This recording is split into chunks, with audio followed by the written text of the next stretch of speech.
Radio, though. Welcome to our 185th episode. I think that's right. Ooh-wee.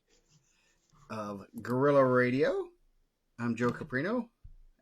Off my third straight Ironman tournament and still worn out. Not really, but I didn't wrestle. I feel like Ironman played me this year, honestly. I wanted to go. I was ready to go. And then I felt like they changed the date on me. I even scheduled this softball tournament on a weekend where I know I could go. I was going to sacrifice being in the Harvest to go to Ironman. And then when I texted you, I was so – you're like, you're going to Ironman? I'm like, yeah, man, I'm not going to the Harvest. I'm doing this. You're like, no, that's the same weekend.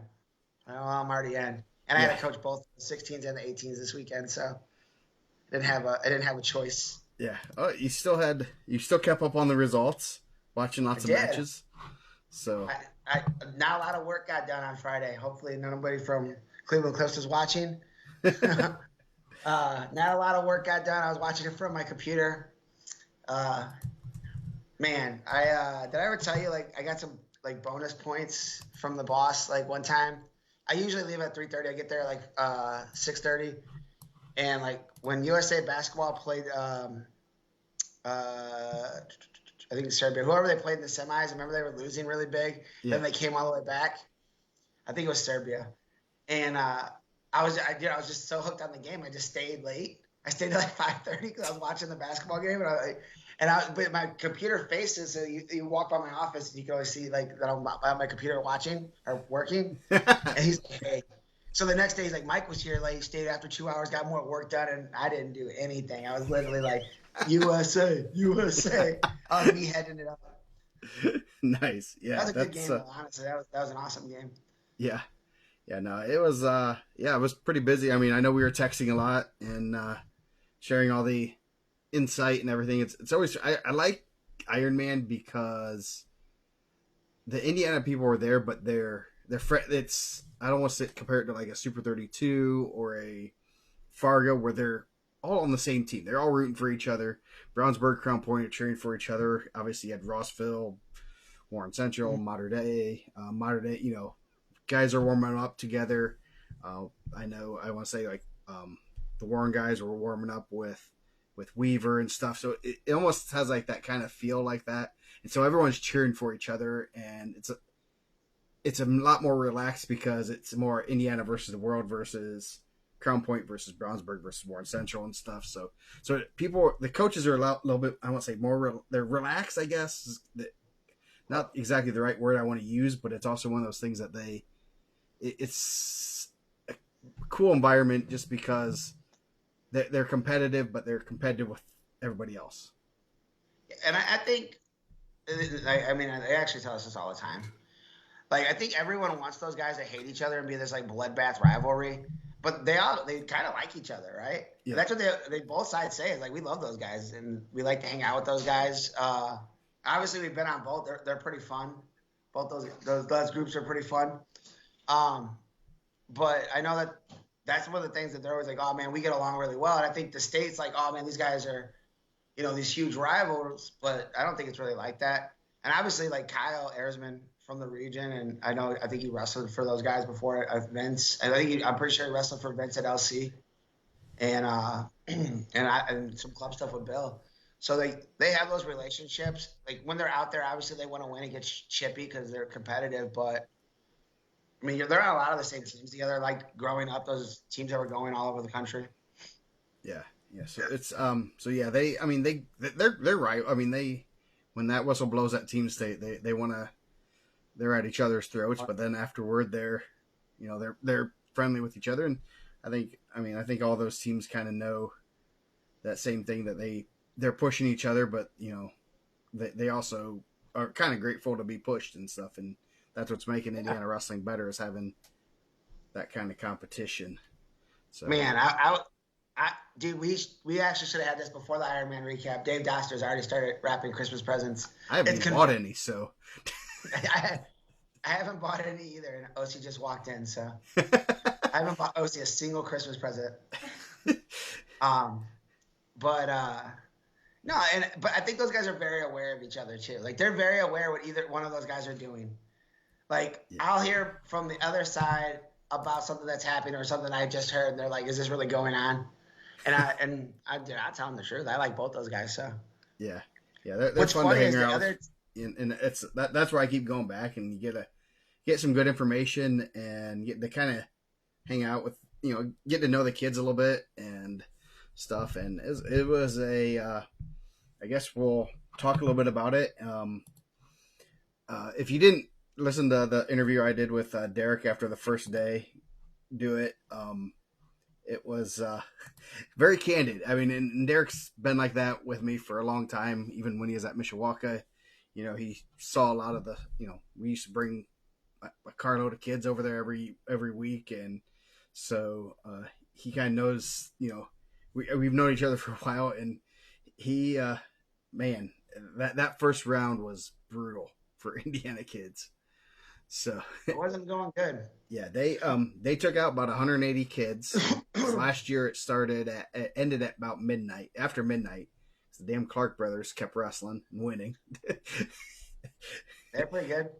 Yeah, and so they so they took out about 880 kids, and I jokingly told told both Bill and Derek, I go, I think the 180 they took out were the ones that that Indiana kids beat, because they're like, oh, you lost to Indiana? Nope. You lost to Indiana? Nope.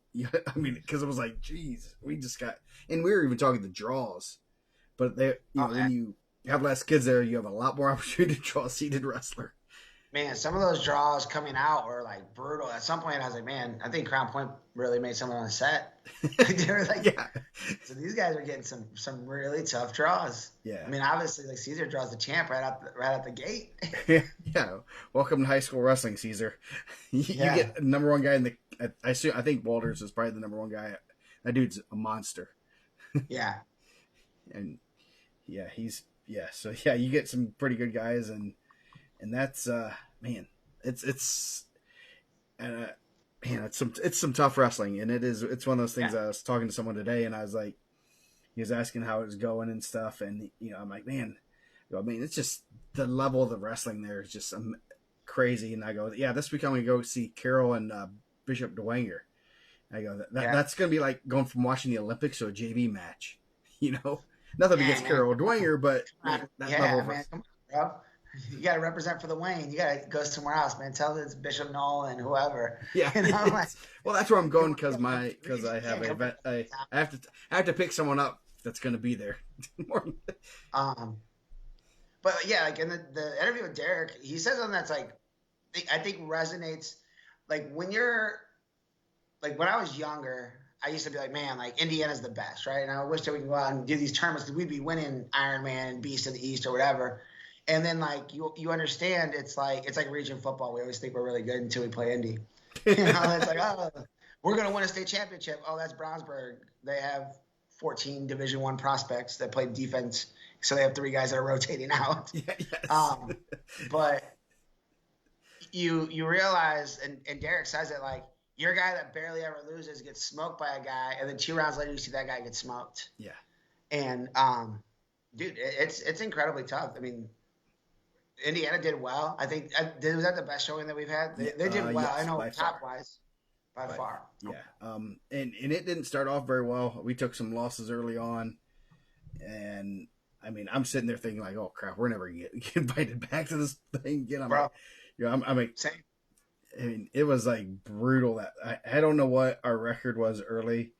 I know guys like Ducking, and I think Bell was a little bit later. Dickman had a bye. A lot of the guys had some buys early on, some of our better guys. And I'm like, oh crap. So like who got the first win? I think did Genders get the first win? Someone like held on to a tight one, I thought. Yeah, Genders had the first win. I would say, let's see, Ducking had a bye, Westfall had a bye, Brown had a bye, Strayer wrestled. He wrestled pretty good guy. Bell had a match. I don't remember seeing Bell wrestle early though. Gavin Lewis had a bye. Dickman had a bye. Royce Malone had a bye. Then he ran in the number 1 seed. Genders had a match. I know he had a rat tail. Kind of a rat tail. Yeah. Haynes lost. Hockaday lost. LT had a bye. Not Jake. Not Jake. They originally, when they when they put in the brackets, he was at number 2 seed. They're like, oh, geez, they're probably not. They're gonna change that, and I'm sure somebody said something like Rainey or something. Let's see, which he should have. Like, yeah. Man, you can't just because you guys share the same last name. Like, and I'm not saying Ryan won't be as good as Jake someday. Yeah, but like, it's not that day's not today, right? Yeah, no. Yeah, Goss had a bye, and then Schaefer had a bye. Braylon Reynolds lost first round, and so that was another one they lost. Hornsby lost first round. Gibbs lost first round. Yeah, it was wild, man. Yeah, it was like oh crap. I was like, ooh, maybe like they took that 150 out, and you knew we had some studs that were going to be in there, and you don't always know how the younger guys are going to perform. Like, not that this is the biggest event they've ever been in, and I think that used to be like the freshmen not coming, especially even like in the rankings, people would be like, well, they've never wrestled high school. I was like, that guy wrestled. He won Tulsa. It's pretty big. Yeah. There's a lot of people there have been there. Yeah, like, it's a pretty big arena. I don't think he's going to get scared of, Crown Point, Maryville on a Wednesday night. Yeah. I think he's going to be fine. But that used to be the knock, right? Like, I want to see him do it in high school. It's like, well, he's an All-American. It's pretty good. Like, yeah. And a lot of these kids will wrestle high school division too, even as 8th graders at like IPO and other events that they're able to. And you'll see, you have verified results like, hey, these guys wrestled last year and he won, like, yeah. I mean, Case Bell had wins over Jensen Boyd last year. Yeah. Like, Jensen Boyd's pretty good. Yeah. He's number 1 the whole year to the end, till they wrestled the last tournament. Yeah.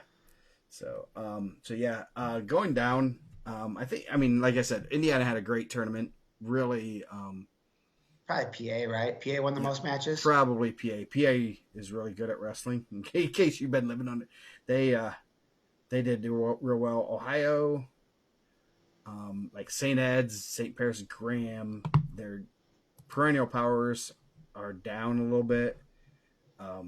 For what Perrysburg's probably there was their second best team. Then Massillon, Perry.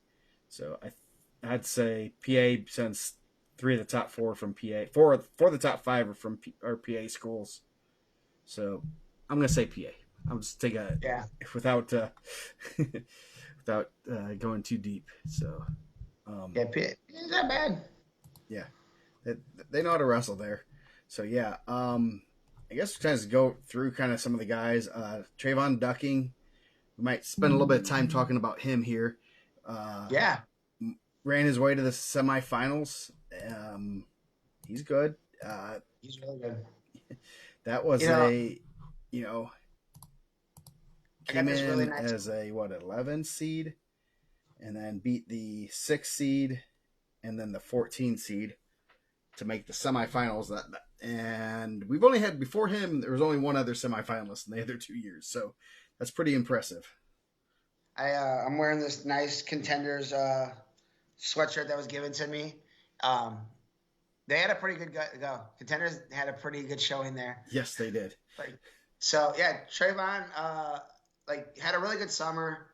I'm sure he did better at Ironman than he did at IPO, right? He was not in the semis at IPO, right? No. So I know I was getting a little bit of flack on the board about his ranking. And I know Derek gave it a nice little shout out in his interview about him falling every week. And that happens early on. I mean, you don't know where people are going to be at, and I got to give a breakdown of why that happened. He's going to be significantly higher on the next update, right? Yeah. And we were kind of talking about where, man, there's some, he's lost to Brown recently, multiple times. But Brown didn't have as good of a tournament. I mean, Brown went 1-2 or 2-2. I think he went 2-2. Yeah, 2-2. And not a knock on Brown. He's having incredibly tough wrestle-offs in his room. Yeah. Joseph Hamilton's really good too. He had a tech fall over a ranked wrestler this past weekend. Yeah. And Brown lost in overtime early on, and obviously he wins that match on the front side. He could have been in a little bit better spot to make a deeper run.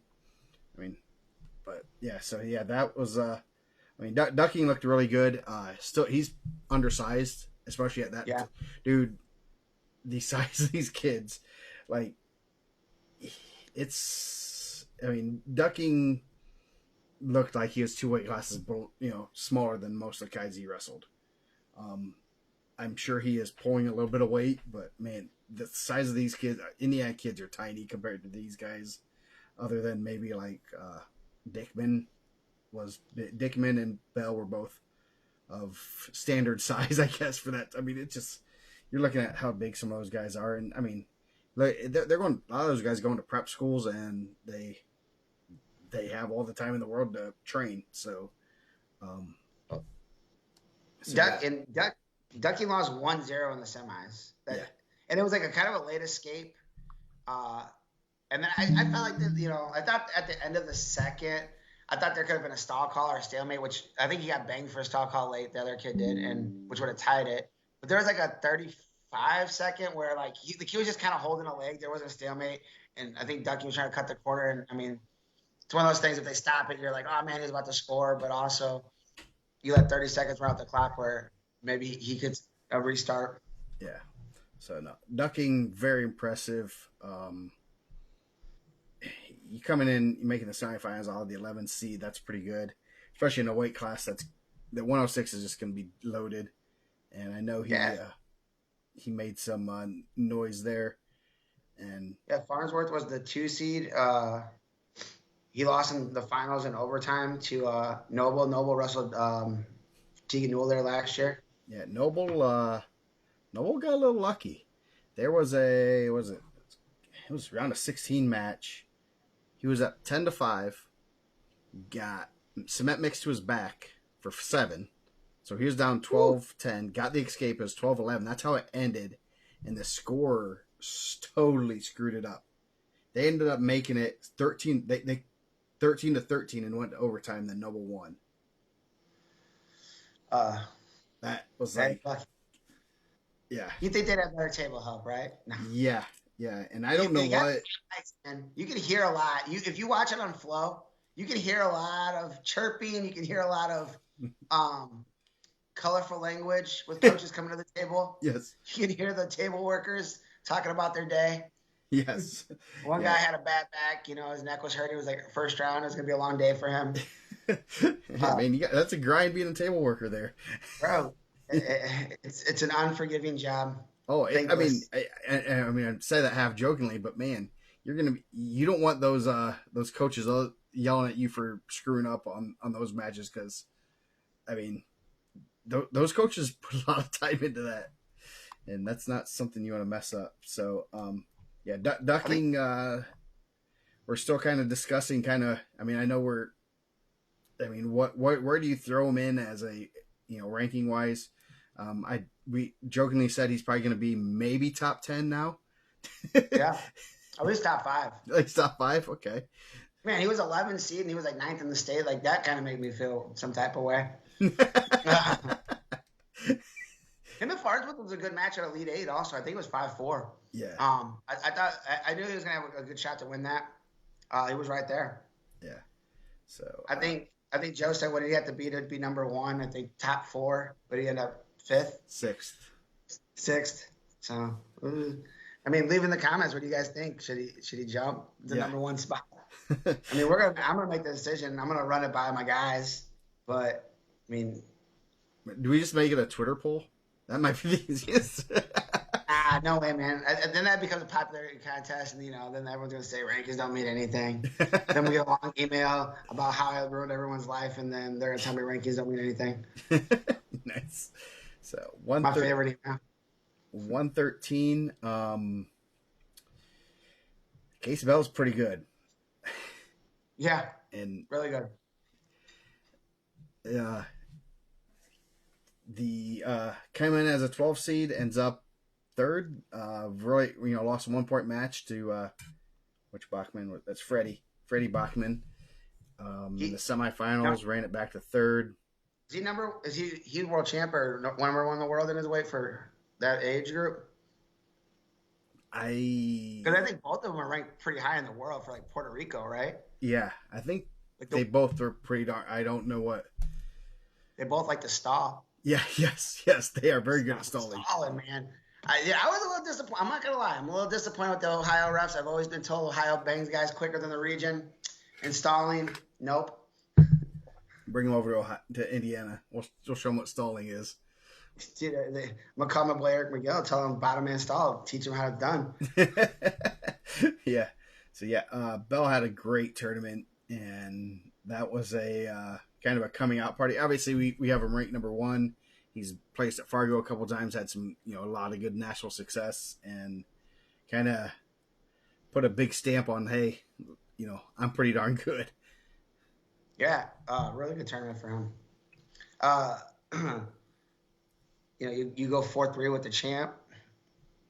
Champ went back-to-back 4-3s, but back-to-back 4-3s, 3 4-3s in a row. I thought he was going to lose that. I thought Bachman was going to lose that quarterfinal match. I was kind of pulling for Whiteley. It was like, man, if Bachman loses here, Bell's going to, kind of cruise to the finals. And then Bell was right in that match. I mean, he was attacking at the end. I thought, I was like, man, I didn't know these guys wrestle lines out here like that.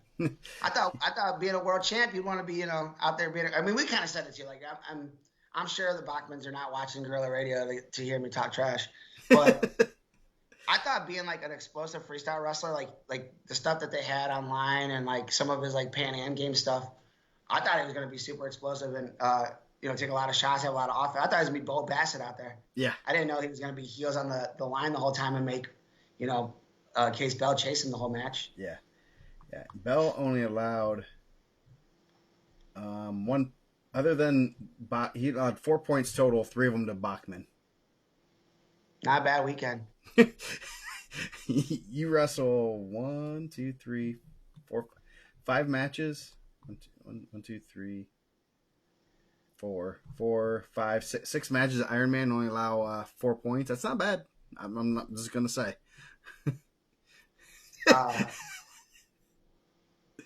What is man? Mine's behind. What did Sean say? Bro, 100%, dude. That's 100% what I thought. I thought those guys should have been hit for stalling, especially when he goes straight back. Like on that last whistle, he goes dead back. I'm like, dude, hit him, dude. Hey, one of the best things we talked about not Iron Man, but Dream Team. Like one of the best things was when they had Brayton and Jamari, Ja'Cory Teamer, and dude, Russell hit him quick, hit both of them. Like, hey, we're gonna tie up. We're gonna see this in overtime. And some people were critical, and I was like, dude, that's the best. Yeah. Oh yeah. Russell didn't care if he'd ever let me allowed in that Brownsburg gym again. He didn't care. So yeah. Bell had a pretty good tournament. You did. Moving up 120. Who else did we have there? We had Strayer was in there also. Yeah, Strayer he went 0-2.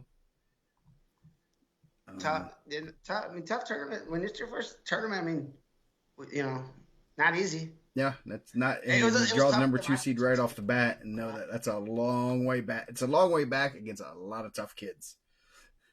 He draws the number 2 seed right off the bat, and then the guy that he lost to next ran it all the way back to the blood round too. So it wasn't like he did win one. He did win one. He went one in, and that next guy ran it all the way back. So Eric's hand number to the Bachmans. All right. I'll be critical of them too. Call me. Yeah. If you get a Puerto Rican number, you'll know who it is. I know. 120. Revan Dickman made some money this weekend. Yeah, he did.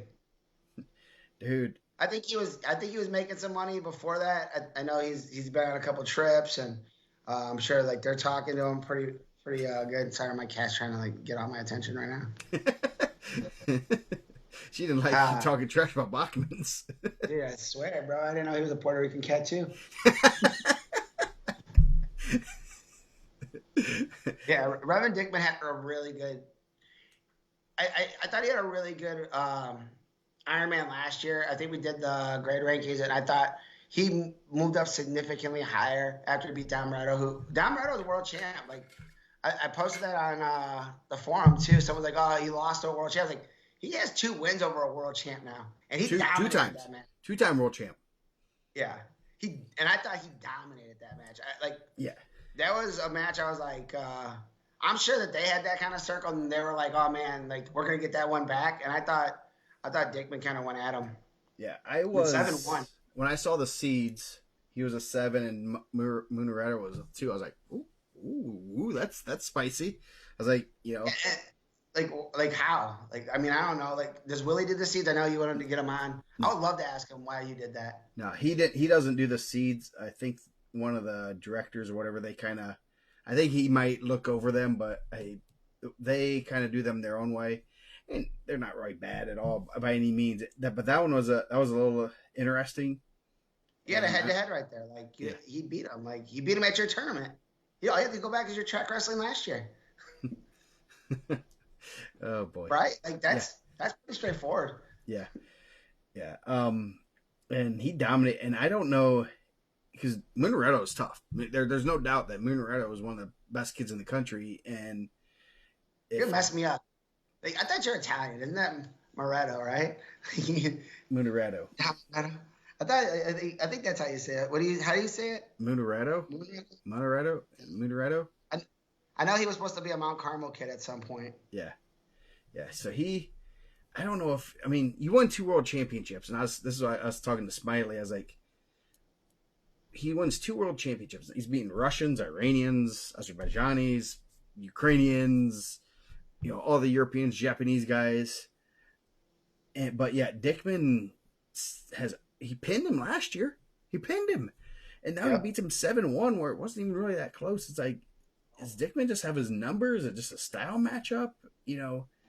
It's kind of interesting just to see, a guy that's wrestled so many different styles and everything, and then just there's one guy in this country that just owns him, at least in folk style. Yeah, and maybe in freestyle it's different. Like I think Dickman's really good on top too. Yeah, he's a really good mat wrestler. I mean, on bottom and on top, he's pretty good there. So yeah, it was just really weird to see. You're expecting Munaredo to do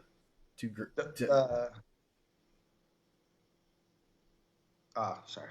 Oh, go ahead. Yeah. So, and according to Thomas, he is not the first Indiana guy in the finals. No. I know.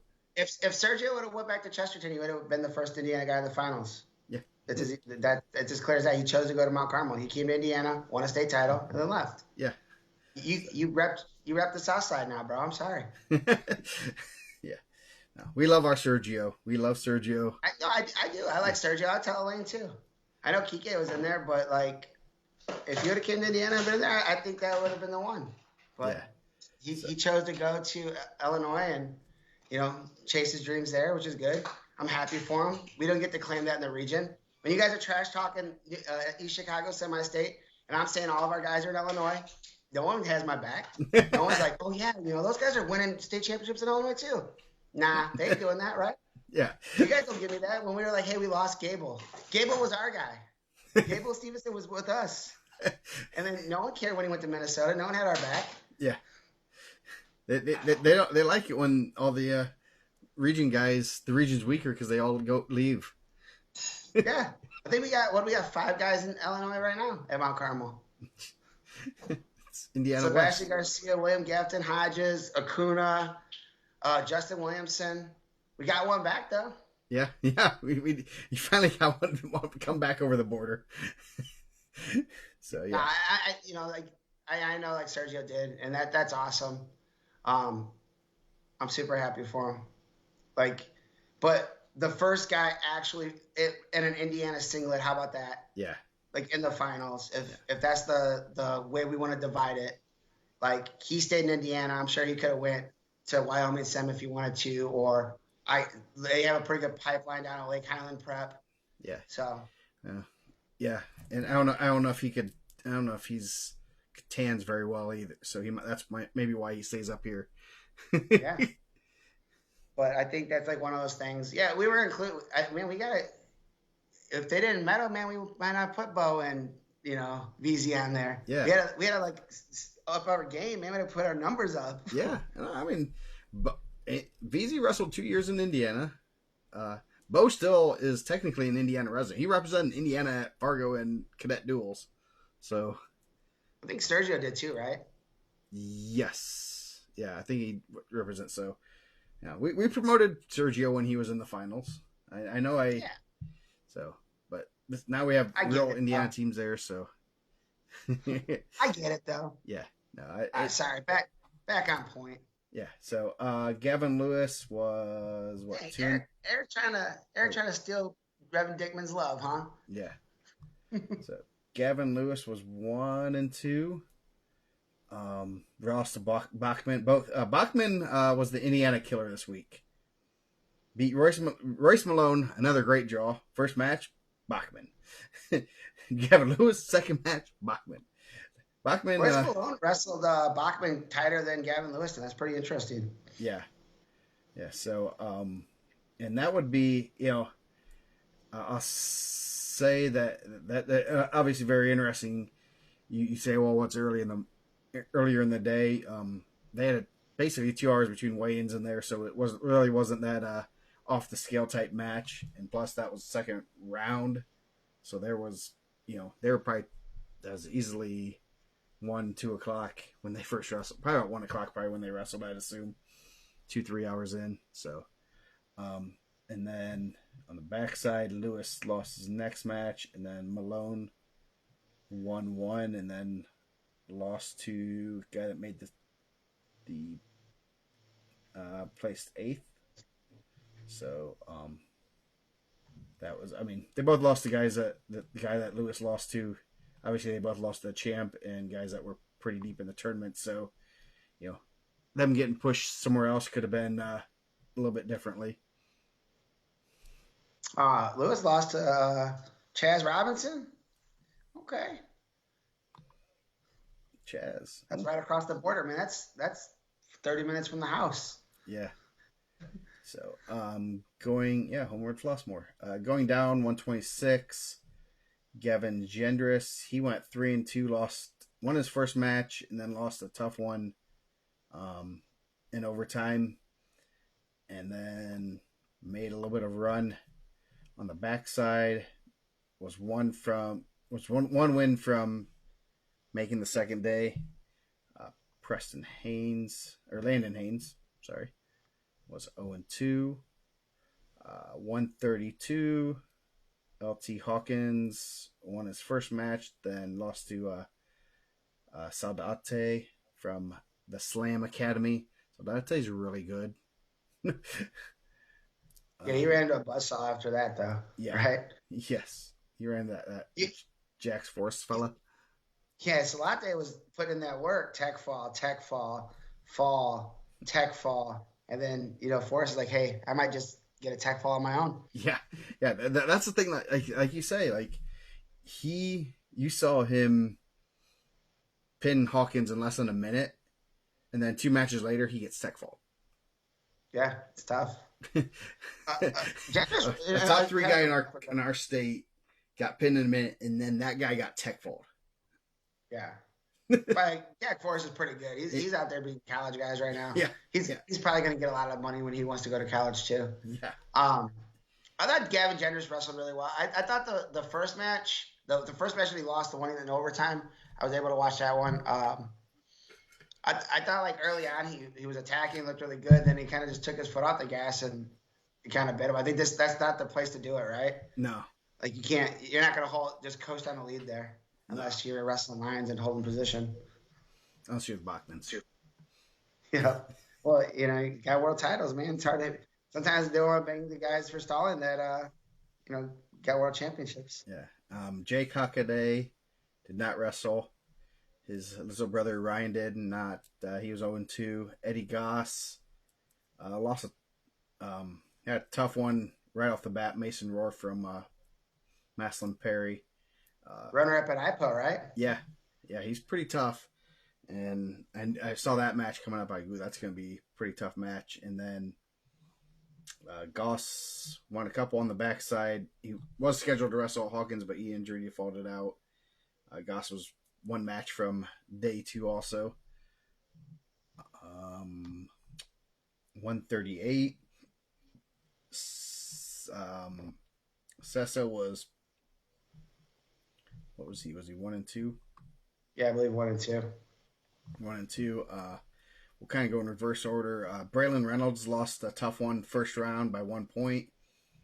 Ran all the way back to the blood round. Pretty impressive run for Braylon. And then kind of just ran out of steam towards the end. I mean, that's a lot of wrestling to do, and come back the next day and try to win that blood round. Tough match. Pretty good tournament. I mean, your top 12 there, that's pretty good. Yeah, it's really good. Yeah. I mean, obviously all those guys he beat along the way, 1, 2, 3, or 2 or 3. He was sending guys home, guys that wanted to get medals too. Yeah. Yeah. So he had a good tournament. Nothing to be ashamed of there. So is that back? Did someone back when text you? He's upset. No, it was maybe a guest. Should I try to get him on? You want to? I mean, we're halfway through. We got to start back over. I mean, we kind of went past all of our semifinalists. Oh.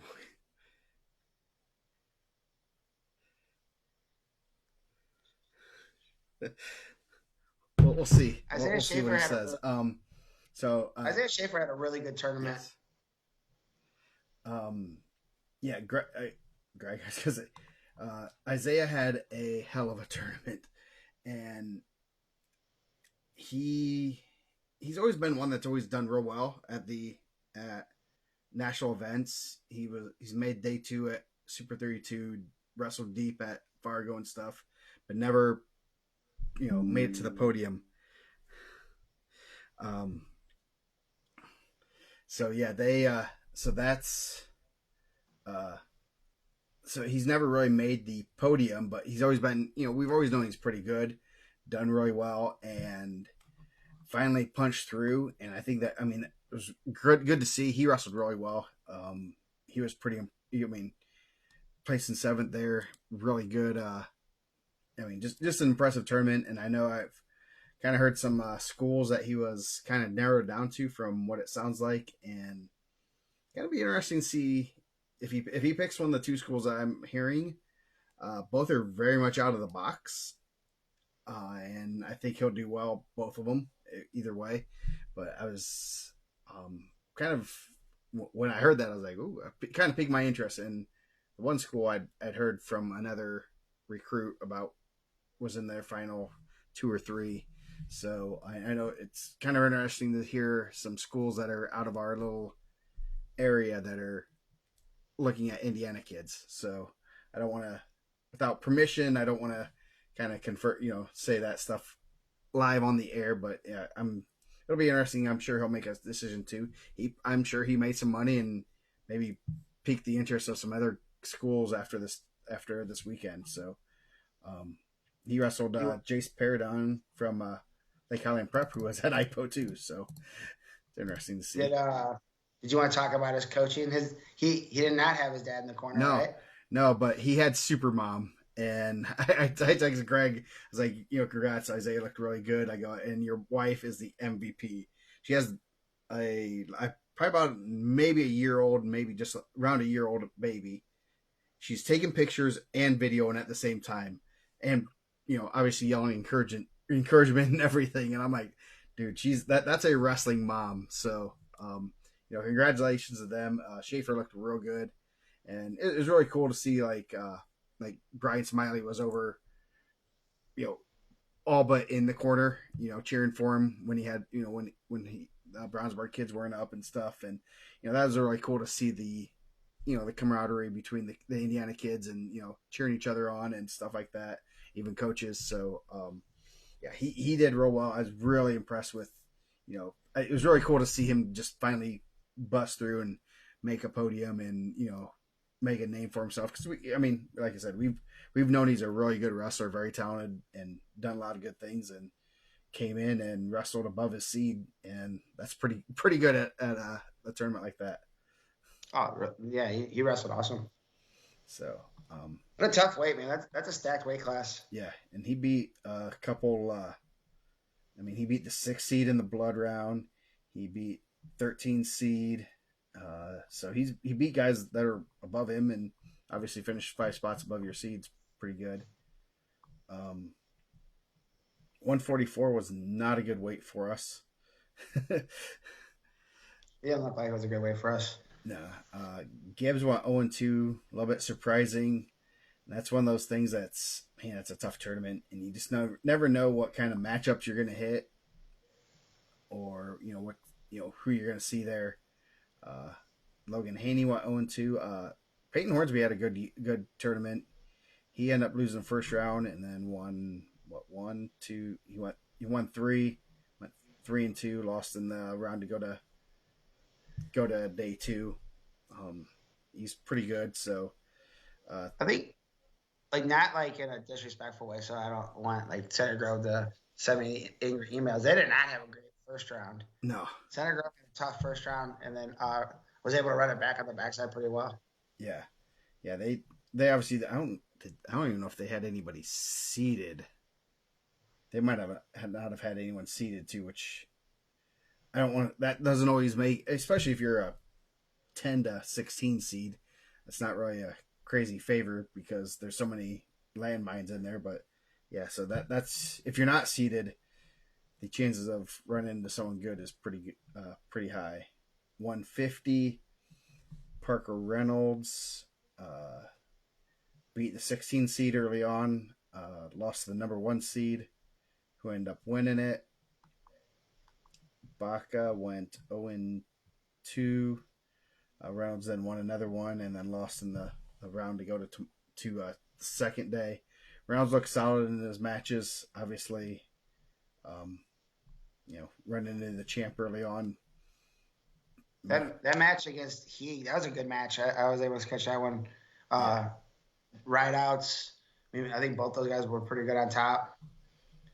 And then Sturgill, I feel like their turnaround's pretty quick too on the wrestle back. Yeah, it was pretty quick this year. We were done really early, enough time that I could have like a dinner and relax and kind of try to catch up on what was going on.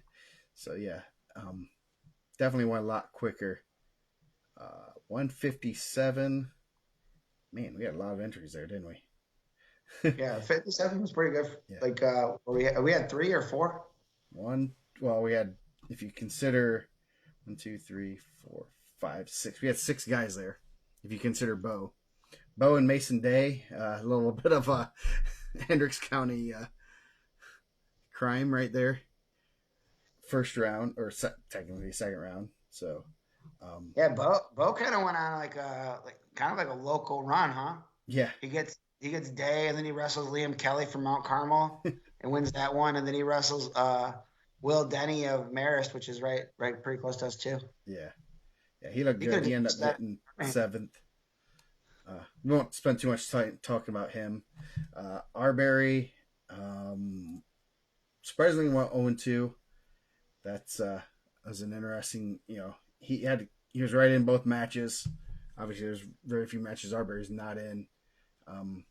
You can tell he's kind of a little bit disappointed in that. So it'll be interesting. It'll be interesting to see how he bounces back. And obviously, it's not an easy not an easy tournament. He lost to the 16 seed 9-8, and then had a tough one on the way back. So on that, this was ranked seeded 14th for Center Grove. Thank you, Jason. Yes. Yes. Stitz had a good run. He was in the round of 16 and then won a couple on the backside. He beat Silas Foster. Then lost to St. Ed's kid by 2. Goldberg. Bro. Is that Bill Goldberg's son? Bill Goldberg's at the Colorado game, right? Yeah. That's his big thing, to go to Colorado football. Yeah. And I told Joe this, and this isn't meant to be a shot at all, but I feel like Stitz wrestles better at Ironman than he does in the state tournament. Like, if he wrestles like this, like, he's gonna be under the lights for sure. Yeah. Because I think last year we said the same thing, and then he came out, dude. He wrestled great. Yeah, that's a deep weight class, and he wrestled obviously really well there. Silas Stitz was 1-2. He lost one of his matches to Stitz. Silas Foster. Yeah, and then Mason Day was 0-2. Michael Kurth from Crown Point was 0-2. So yeah, a lot of Indiana guys there. A lot of yellow highlighted for me. Yeah, we had a couple guys run into each other too, which you want to spread out that you don't want wrestle matches you can wrestle at home. Yeah. You don't want to travel all that way to see your friends. 165. Center Grove got a great draw. Vander Lugarten got some Ladarian Lockett. It's not bad. Pretty good. Yeah. So that's not a good draw. Robbie Leahy was 0-2. I think Lugarten, he ended up winning 1-2. Van Tichel right off football went 2-2. Looks like 2-2.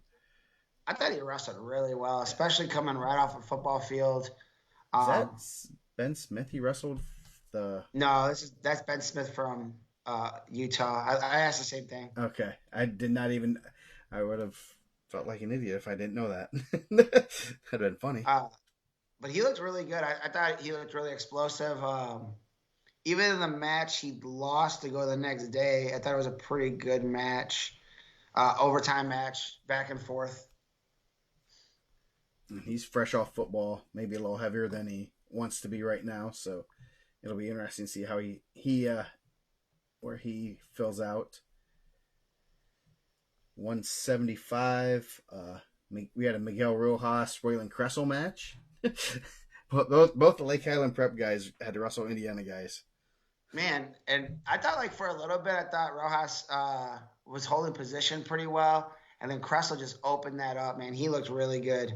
Yeah. I feel like they gave him the wrong singlet, though, honestly. I think he took the heavyweight singlet. Yes. It was a little bad. Yeah, he's a pretty jacked dude, man. I was like, why you guys do that to him? Yeah. Kressel looked really good this weekend. It's one of those things. It's like, he's placing at all the big tournaments. He's placed Super 32, Fargo. Yeah. Ironman.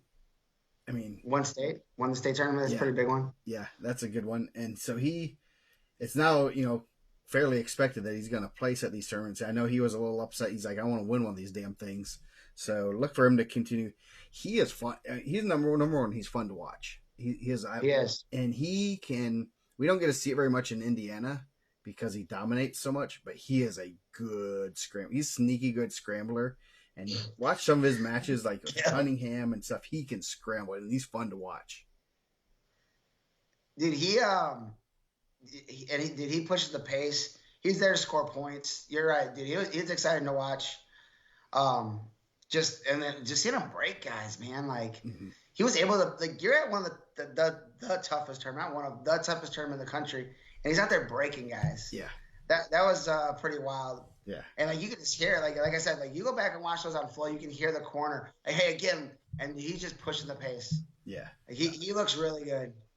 Yeah, I'm excited to see him continue to get better, and I know I'm already kind of, we're already looking at who's coming back next year. You got Dickman coming back, you have Bell coming back, you have Kressel coming back, you have Ducking coming back. We're poised to have a really good year next year. Parker, Reynolds, Hornsby. Yeah, a lot of guys returning. Yeah, so it could be. We could make this year look like a low year if these guys all line up and do well, continue to get better. So yeah, Kressel had a really good tournament. Lost a tough one to Cunningham. It was real close going to the third period, and then I think Cunningham turned him once, I think. And that busted up. Cunningham's pretty good. Ended up losing the 15-12 match with another future Penn State guy in the finals. So, Kressel, Reinhardt pulled out with an injury. He weighed in, and I assume I didn't really poke too much, but I assume it was something that happened during warm-ups, and so hopefully he's going to be back, and hopefully it was just precautionary. Corbin Aiken was 0-2. But Kressel, pretty good. Yeah, I was surprised about the Reinhardt one too. just because you see it on track. You're like, oh, hey, he's gonna come up. You go to the mat, and it's already over. And then you're like, oh, and Reinhardt's had success there. I was like, oh, maybe he had a quick fall. And then you see that he lost, and I'm texting you, he's like, yeah, he's injury defaulted out, and so hopefully he's okay. Yeah, I was over by is it Crown Point corner? I was right over by there. I think I want to say Van Tichel or somebody else was wrestling, and I was like, I just got a text that Reinhardt pulled out, and then I got the update, and I'm like, what happened? It's like, okay, so hopefully he's back on. Hopefully his precautionary he's back. 190 had quite a few entries there. Did pretty well. Cesar Salas got a welcome to high school wrestling. Oh yeah, right off the bat, man. That's not when I seen that draw, I was like, man, that's the toughest draw there for that weight class. Adam Waters is really good, and so that was not a good match for Salas. Salas ends up running it back all the way to the blood round. Made it day two. Yeah. So he was the only Bulldog to make day two, right? Yeah. No, Crown Point Bulldog. Yeah, Crown Point Bulldog. Yes. I'm sure there's several Bulldog teams in the field. Several Warriors, several Bulldogs, a couple Wildcats. Yes. So he had a good tournament, and he's gonna continue to keep getting better and better. Gunnar Henry ran into the same guy, Waters, and Adam. He's pretty good. He had a real good overtime match in the round of 16, and pulled it out in the end. End up getting. Was it an escape? Let me look. Shoot, it won't tell me. But he ended up winning in overtime. So I think he got a reversal or something. Yeah, he got a reversal and gutted it out. End up running it back to the blood round, and tough match. That Kowalski kid from that he's wrestled from Springboro 1,000,001 times, and I think they've gone back and forth a lot. And he had a big lead late. Kowalski ties it up and then lost in overtime. That was pretty tough. I mean, it's a tough match for him, but Gunner's pretty tough. Both Henry and Kowalski, both IPO champs, right? Yes, at 215 and 190. So you had a battle right there in the blood round. Salas was there, so quite a few IPO guys were there. I'd have to go back and look and see who exactly. Deacapone Vasey, fresh off football, makes the semifinals overtime match from making the finals. Ends up getting 5th. He's jacked. He's big. Yeah. He was always kind of big, but you knew he was going to grow into his size. Yeah. And he's fun to watch. He gets after it. I think he looked kind of like the Clark brothers did last year. That once he got to the second day, it's like there's not much gas left in the tank. He hasn't been training wrestling full time for a while yet. For very many weeks, and that'll get it kind of exposed in the later rounds there. So, 215, Austin Reading went 0-2. Caden Brewer had a good tournament. He had the 4 seed first round, or his first match. He had a bye. He didn't wrestle till 3 o'clock or something, 3 or 4. Ran it all the way back to the blood round with a couple falls. So he looked good. He looked moving well and everything. Just lost to a pretty good kid that was that I believe was second at IPO to Gunnar Henry. So nice. Not a bad loss by any means. Then Noah Weaver, he had a real good tournament. 3 seed made semifinals. He's tough, and Purdue's getting a really good one. It's gonna be fun to continue to see him kind of improve. He ran into a pretty good guy in Cade Ziola in the semifinals, and then ends up winning. Ends up getting a medical forfeit for 3rd. I know he was kind of upset about that, but a real good tournament for him. Kind of just adds another notch to his belt. After this, after going, making the finals at Super 32, this is kind of confirms he's really good. And then heavyweight, Forrester and Brooks both made Brooks was one away from day 2. Went 1 and 2, and he beat a Blair kid. That was Forrester. He beat a Northampton kid. He beat the 13 seed right off the bat, and then ended up winning another match. So he went 2 and 2. Forrester went 1, 2, 3 and 2. Made the blood round. Was right there with those guys. So 5-1 match. So pretty solid tournament for him. I mean, he lifts weights a little bit. Yeah, I think so. He knows where the Brownsburg weight room is. I'll say that much. So Alexa's trying to talk to me now. Yeah, I thought both of the heavyweights wrestled really well. I thought Tony Brooks. It sounds like he's going to be the backup. I thought he went out there and wrestled really well. A couple spots where you could tell he was young. I think he tried a flying squirrel at some point, and a big guy caught him in the air and took him down to his back. So, I mean, you live, you learn, right? Like, you got to try some stuff. I thought Max wrestled really well. I'm sure they were disappointed last year's state series. I know I had him ranked pretty high. He came out here and wrestled incredibly well. I thought the matches that I watched, he looked solid, looks like he's moving really well. And he's strong, man. Yeah. I don't think you grab a lot of guys that are that strong. Yeah. So no, he's going to continue to get better in that room and everything. So overall, real good tournament for Indiana kids, and kind of excited to see what continues. Us being able to continue to take kids there and do well there. So what did Brownsburg end up 8th? I think they dropped to 11. They were 11th by half a point. Pretty good tournament. Yeah. Being top 11 there. Being top 15 there is pretty good. Yeah, and they didn't have Jake Hockaday, who... Yeah. You're talking... If he gets 20 points, they're in 7th. If he gets 15 points, they're in 8th. So they're top 18, basically, right there, without Hockaday. So yeah, Faith Christian Academy won it kind of a little bit surprisingly. Pretty handily too. So over like Wyoming. That's where both Bachmans go, right? What? That's where Bachman goes. Yeah. So yeah, they had a real good tournament. They had 3 champs and a runner up. That'll do it. That's a good day. That's gonna be us in Indiana next year. Yes. Mark it down. Yep. I think Indiana's in position to have a really good tournament next year.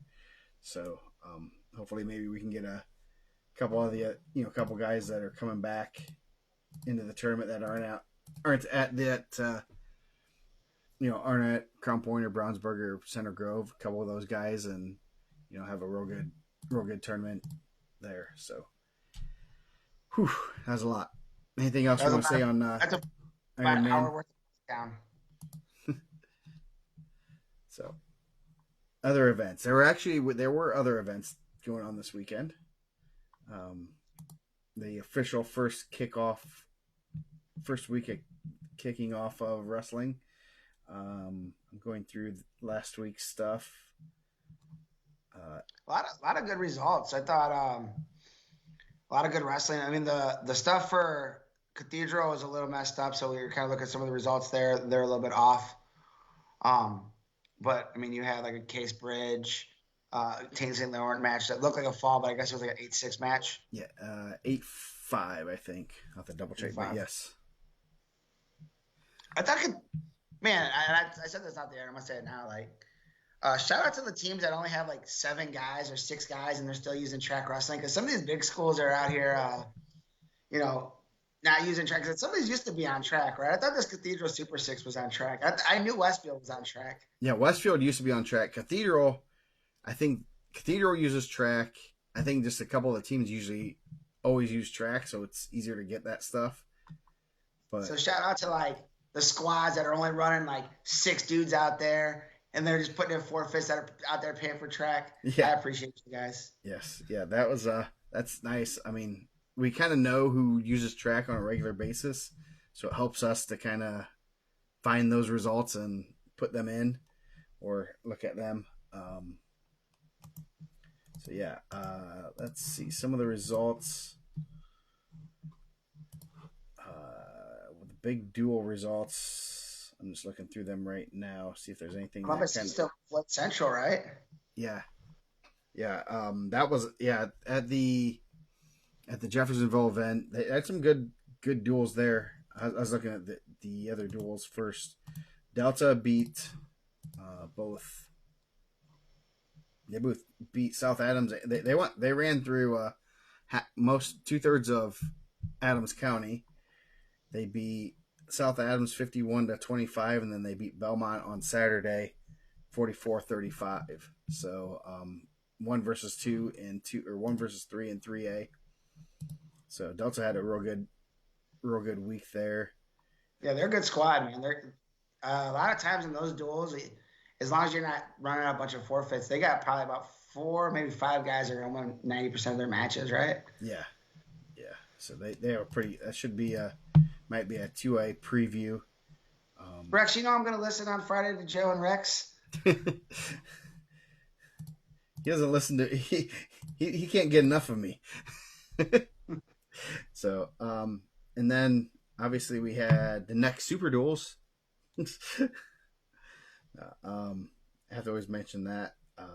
Let's see, HHC Jeffersonville had Columbus East over East Central. They beat Floyd Central really bad. So there's going to be some changing in the rankings. I believe Dane said possibly tomorrow for some new rankings. So that be on the lookout for that. Floyd Central over Heritage Hills. It looks like they had most of their football guys there, but they also were less than a week. They're a week out of being done. So 5 practices, you're not going to be in shape.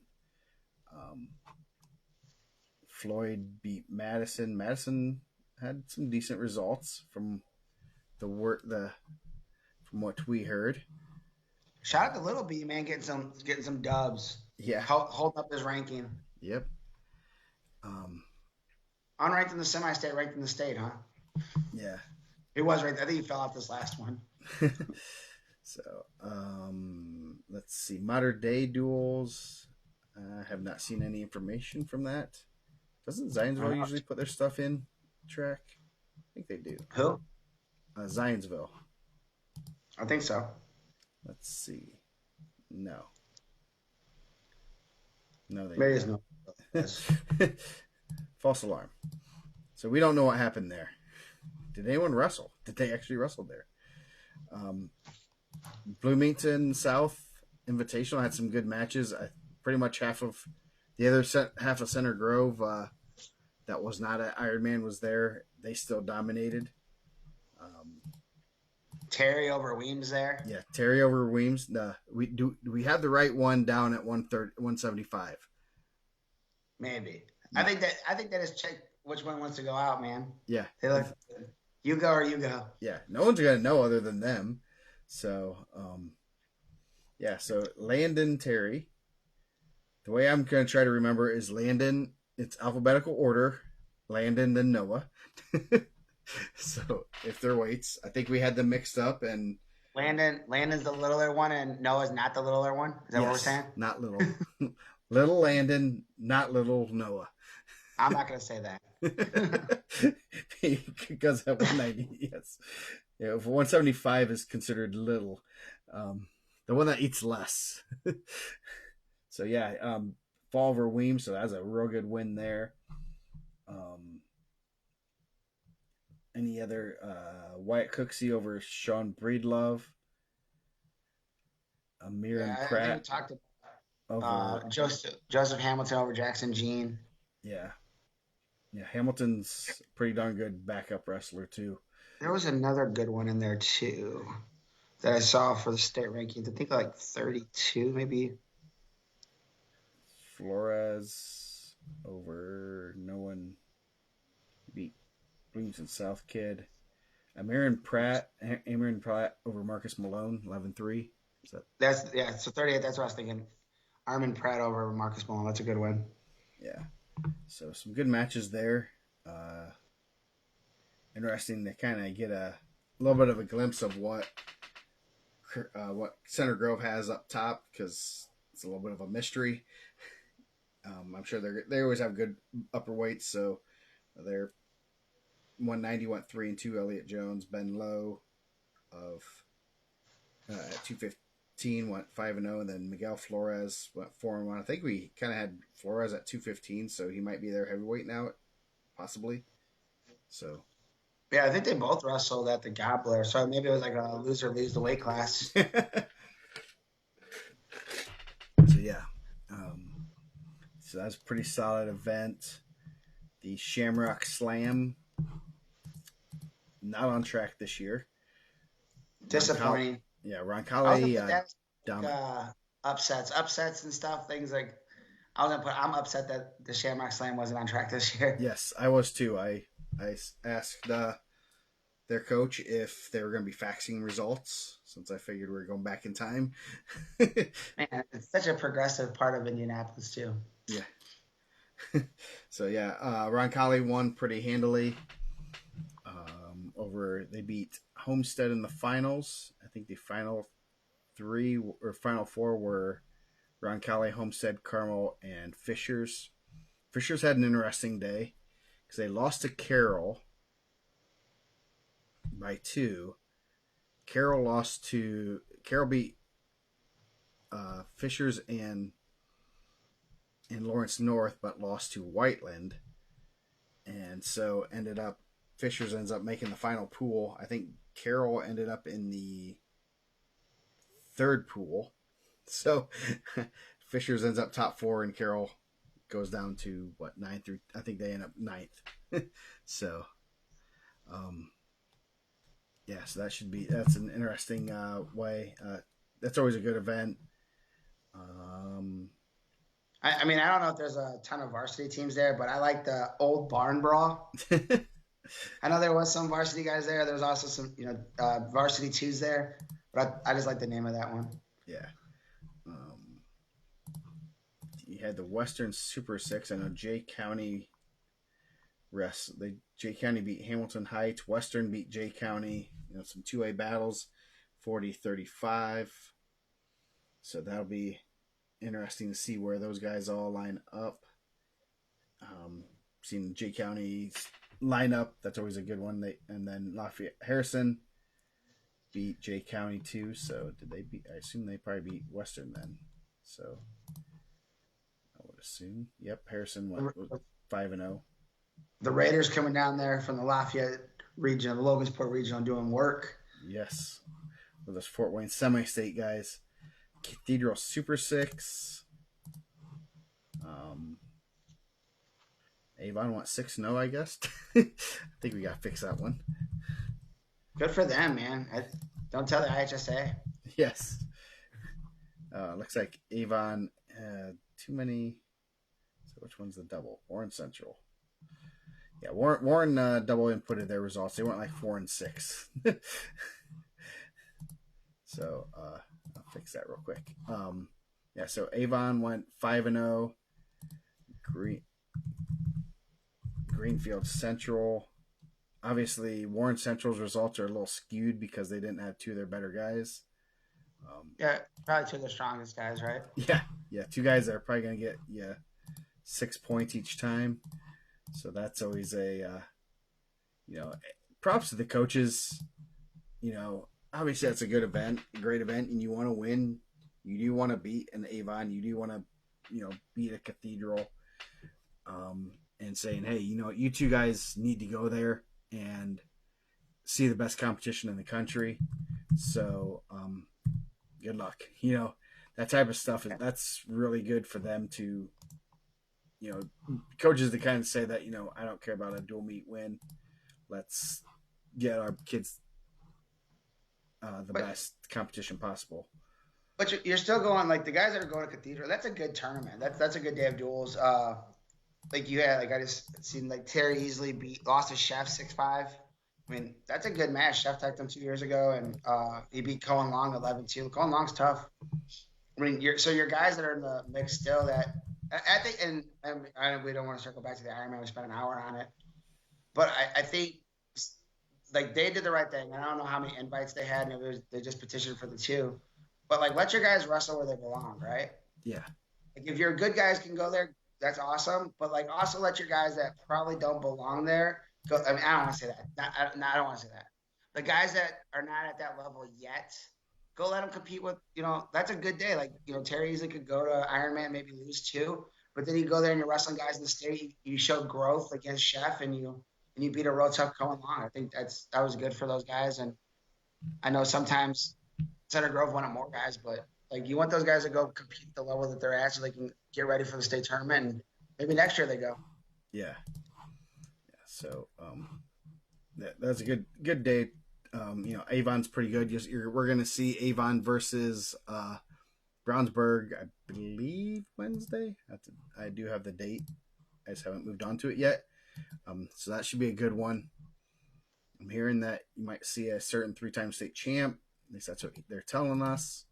That's the rumor. Yes. If not, they're going to run a guy out that looks just like him. It was almost the number 2 seed at the Ironman. I promise you the last name will be Hockaday. Well, it's just despite that, they're going to send Cash Mays out there. Yeah. So, talk about the Harvest Classic. Yeah. Portage over Hobart and Penn. Was this Penn's first team? Was it It was a mix.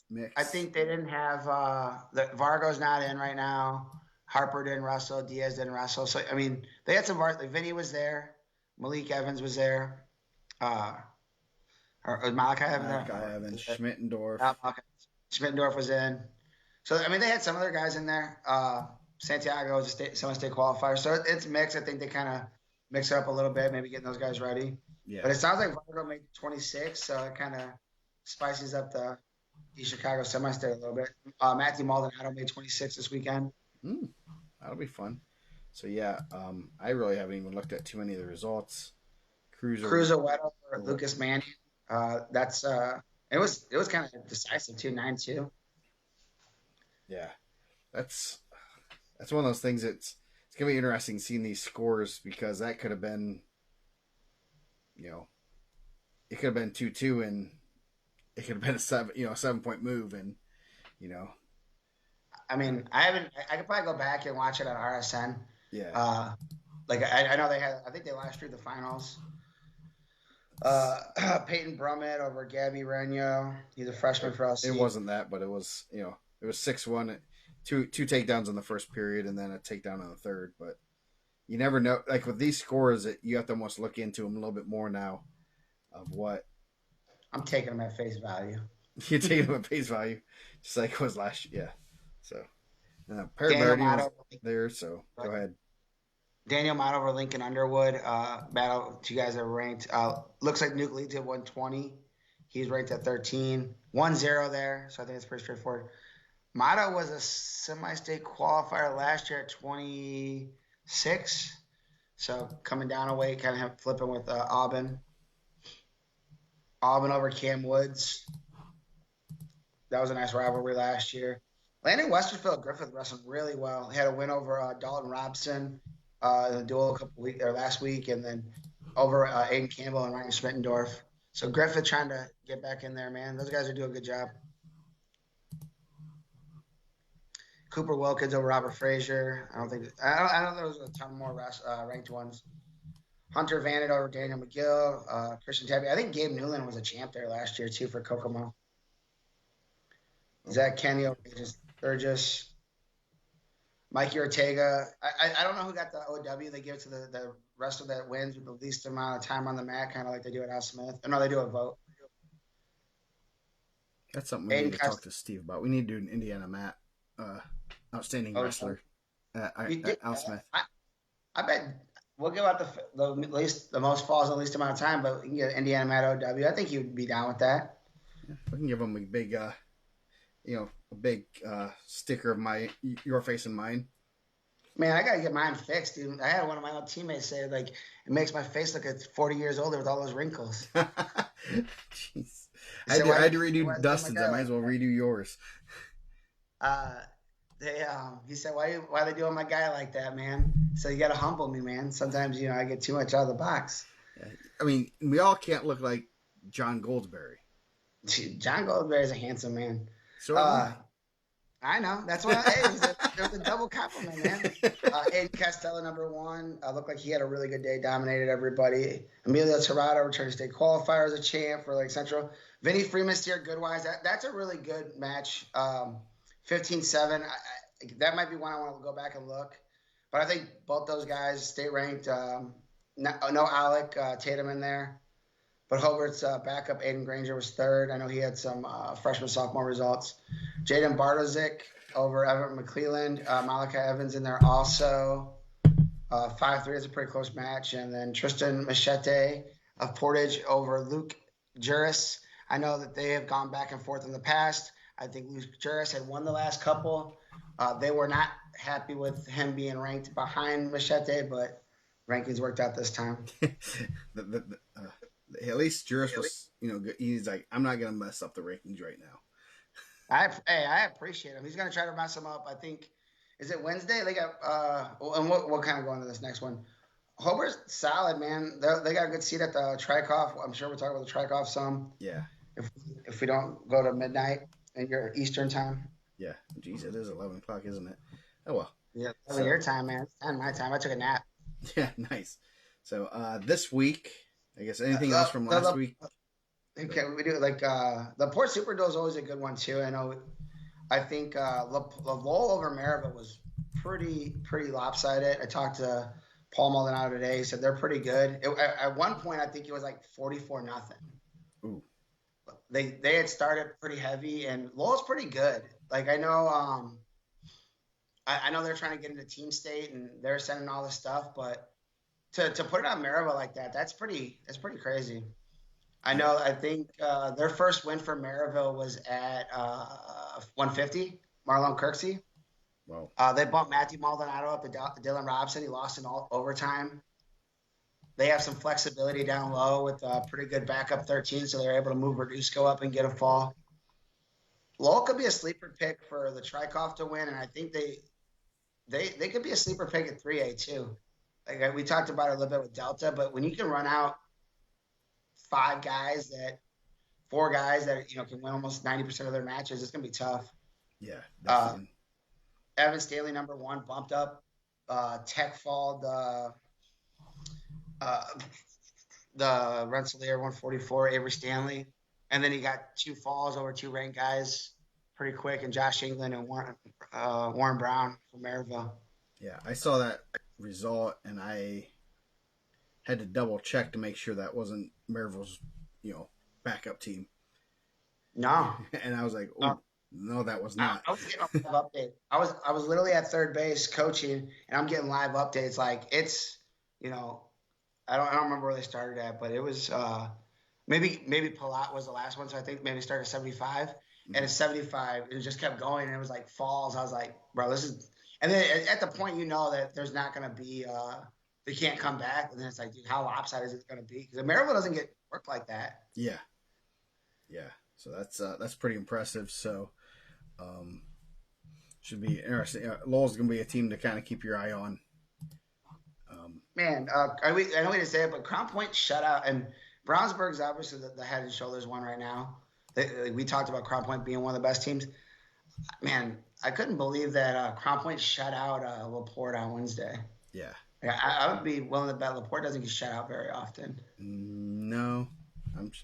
Louis is a very good coach, been around the block a lot. I could probably say he hasn't been shut out very often.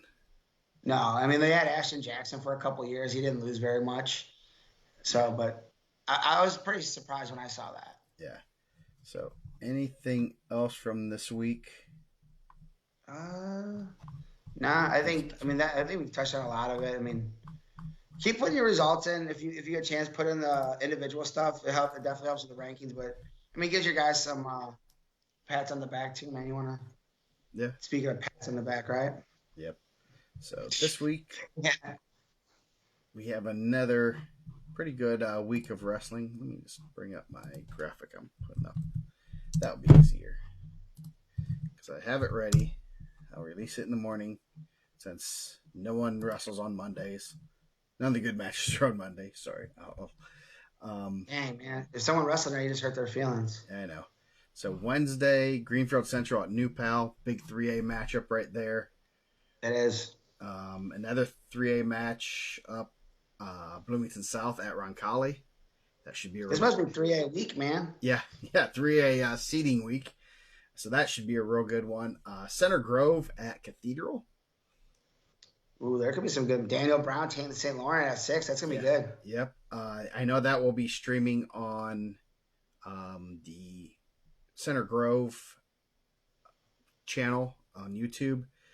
When I get the link, I'll tweet it and stuff. They usually tag me. They're real good about doing that. So they gave me a heads up today. So that's going to be a real good one.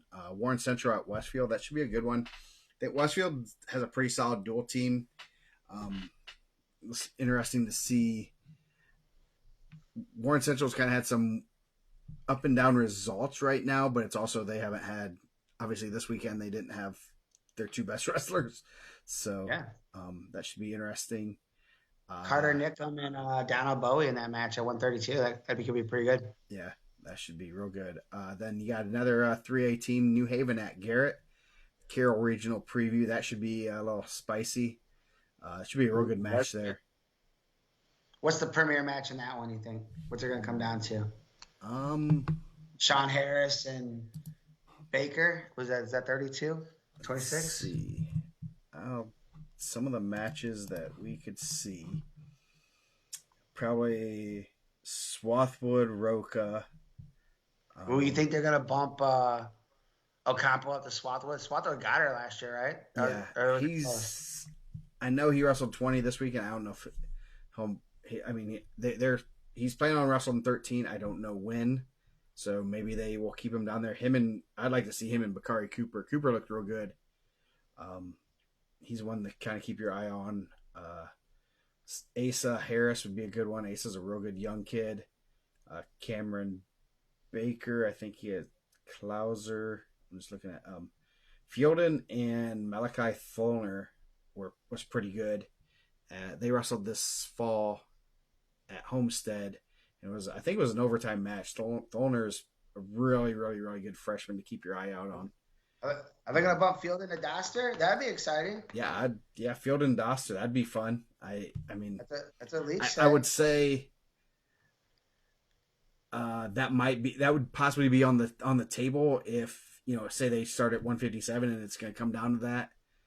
I don't know exactly where, if it comes out, if that's one of the last matches and they need a win there, they might do it. I have no doubt that they would, hey, let's go try to get the win. I mean, Fielden's not afraid to go after some good competition. He obviously placed at Fargo. And that'd be fun. I'm kind of disappointed that it's the same night as the other match I'm going to. So yeah. Then Jacob Reynolds, possibly Charles McGrant from New Haven. McGrant had some good solid wins last year, so Leach is saying it into existence. I'm taking it as the gospel, bro. The gospel of Leach. So yeah, I mean, I would say that if 144 is the first match, they're probably not going to do it. But if it's one of the later ones and they kind of see things, they're like, hey, we need to steal a win or something. Let's make it the last match. Let's make 150 the last match. Yeah, that'd be fun. I mean, because those basically 113 through 150 are going to be really good matches. So kind of looking forward to seeing some of the results from that and hearing how it goes. I wish it wasn't the same day as another event I am, I guess, semi-obligated to go to. Maybe I won't go. Maybe I'll go to Garrett. I don't know. The house that Joe built, huh? Yes. The Bateman Gym. So it should be a good one. Definitely that was one I'd keep an eye on if you're in Northeast Indiana and free on a Wednesday. Bishop Chatard at Hamilton Heights. Some 2A teams. Hamilton Heights is, they're reloading right now, but they're still going to have some good kids, and I'm sure they're maybe hoping to maybe get a bid for Team State. They always perform well there, so having a good performance against Chittard would do that. So then a couple real good ones. Lowell at Hobart. You can probably we call it the Harvard of the region. Yeah. I understand how you misstepped there. Now that's gonna be a good duel.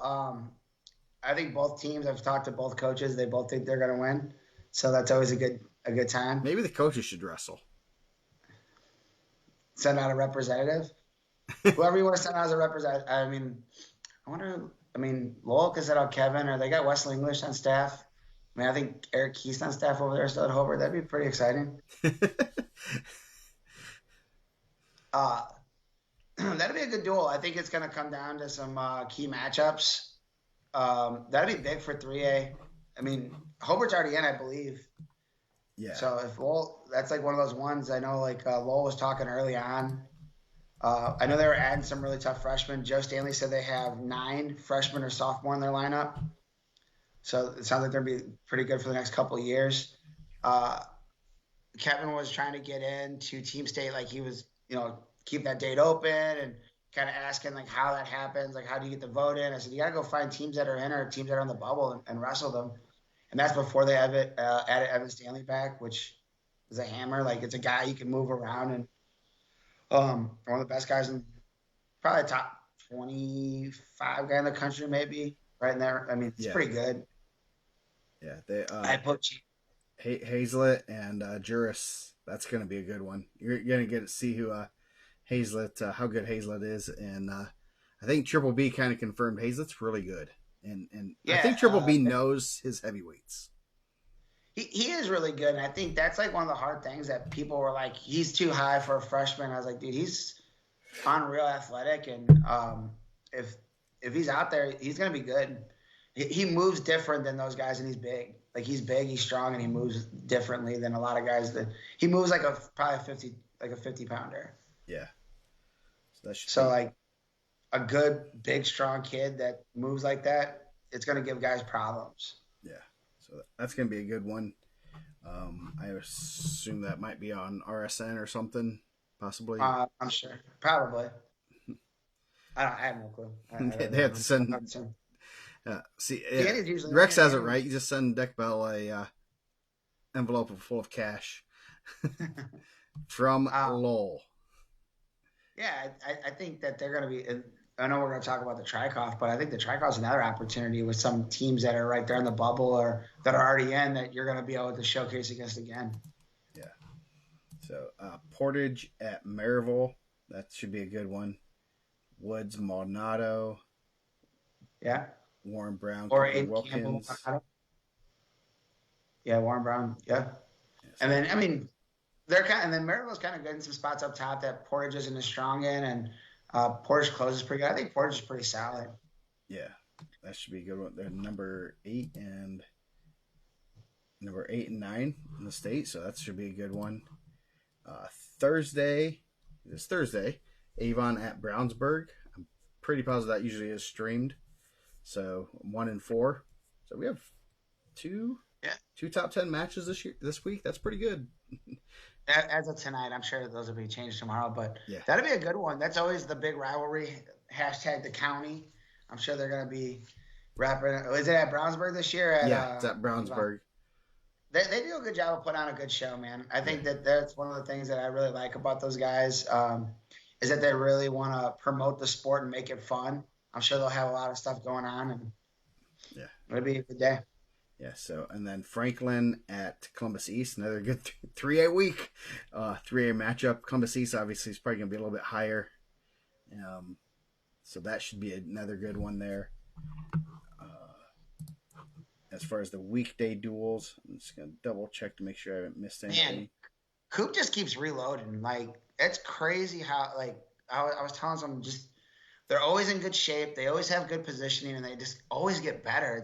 It's nuts how good Columbus East. Their guys are just solid. Yeah. They don't have they never have holes in their lineup. They always have solid, hard nosed kids. Never when we'd see them at Al Smith or Team State and stuff, it's like, man, I hate wrestling these guys. It's just like one of those things. You always do not enjoy wrestling a Columbus East kid. There's nothing enjoyable about it. They wrestle a lot in the summer together. They're well coached. It's like I was just thinking about that. Like when I watched that like Floyd score, I'm like, man, like they just keep reloading. They lose guys and like guys step in and they're just like good. Yeah. Like not that they're always gonna have a bunch of stars, but like you're gonna be in a good match. Yeah. You're having 14 tough matches there. Others, you got Jay County has their double duels. Delta, Jay County, Yorktown, and Winchester. I do not know. I know there's only 2 duels, so they're not wrestling 3 matches. I know there's gonna be a couple good matches there. The battle for Muncie. I know Delta doesn't wrestle Yorktown, so maybe Jay County wrestles Delta and Yorktown, maybe. So, yeah, so that should be good. Let's see, the West Noble Super Duel, that got moved up. Northeast 8 duels, you're going to see Belmont and New Haven, and I know I will be on the call with the Hall of Fame Rex Brewer. So, I mean, my county geography is not great. You are no Carl Hungus when it comes to Indiana geography. No, not at all. Or Indiana history in general. Yeah, yes. He would be able to tell you what river runs through Delaware County. It's not the Delaware River? That's sad. The Raider duels, that's somebody needs to fix that. Southridge? No, Northridge. But needs to be fixed in the system. Castle, Mater Dei, Avon, Bloomington South, and Mater Dei. Jeffersonville and Castle and Civic. That's Memorial. A good day too. Yeah, that should be. So Avon's gonna have a pretty solid week. You figure out exactly. We'll be able to see Mater Dei's lineup possibly. So that's gonna be interesting. They're gonna have Schaefer in the lineup, and so we'll see where they kind of land. Yeah, that'd be good. Avon Mater Dei. I think they're 4 and 5. So. Yeah, we're gonna have did you see the Bradley Family Showdown? AJ versus Casey. I need to put that one on the must see list. On the marquee. Yeah, that's pregame AJ versus Casey to start it off. Yeah, big brother versus little brother. Man, I mean that's one where the coaches should wrestle. We'll see a good. I'm sure there's been some matches. So yeah, I will make sure I put that on the list. So we got the Tom Cameron, TC, Tom Cameron, only Maryville there. Let's see the Trikoff. We'll talk about that. I mean, we can dive into that. Franklin, Lowell, Hobart, New Prairie, Portage, and some Fisher's there. Fisher's has a real good team. Coach Watkins posted the seating on the board. Yes, I will bring that up. I know it's Coach Watkins. Yes. Because his name is Coach Watkins. Let's see. Where'd it go? Oh, there it is. So, number 1 seed, Franklin versus Michigan City. Whiteland versus Hanover Central. That should be a good one. Hanover Central, like we said last week, was pretty solid. Yeah, I don't think they had the Harvest Classic that they were hoping to have. They were a little bit further down the list, but that could be an interesting one. But Whiteland had a really good sound like they had a good day at the Shamrock duels. Yeah. So they beat Carroll and Lawrence North, so they might be kind of sneaky good with a dual team. Hobart versus South Bend Riley, then New Prairie and Calumet. So then possible Hobart versus New Prairie match in the quarterfinals. So they kind of do it weird. Like you have your first round, then you advance, and then if you win, you come to the main floor. If you lose, you go upstairs or in the wrestling room. Yeah, you get to wrestle in the wrestling room. It's hot. It's crowded. It's not ideal. I like it, but it might not be for everybody.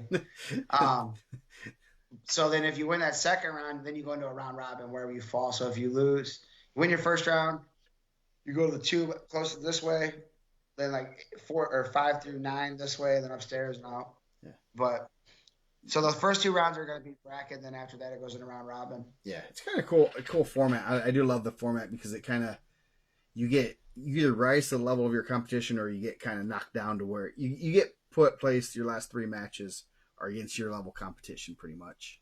Yeah, which it should be, right? Like that's what you kind of want. Yeah, and that's good for your teams. Good for I like the individual tournaments that are kind of usually Westfield. Westfield's kind of the reverse, is you have your pool and then it goes to a bracket. But it's the same concept of you're adjusting to where your last couple matches are your last matches are going to be at your level, and that's good for kids. That's good for teams, and not just getting beat up on and hating life, and now you're kind of getting thrown in that level. And I felt weird calling him Jim because obviously he's my coach, but I think he really wants people to compete. So that first round is gonna be tough. Some of those teams are gonna have a tough go that first round. Mm-hmm. There's generally some shutouts in those top 4. I think this is Michigan City's first year maybe. Yeah. They're gonna go out there and try to get some W's, but that first round 1 through 4 is usually pretty tough, but then you're going to get in some areas, like you said, like where you're going to be able to compete with some guys that are more at your level, and you're, kind of see where you're at, like, which is good. Yeah. So the bottom bracket, Portage and Hammond Central, Mishawaka versus Valpo. So that's a 3 and 6. Then Fishers Lake Central, that could be an interesting one, and Lowell versus Southmont. So you're looking at possibly a Lowell Fishers, Portage, Mishawaka, if the seeds hold, quarterfinals. Those could be some good matches. So that's going to be. It's always a good day of wrestling, and we get a lot of good results out of there. Get there early. Parking's not great.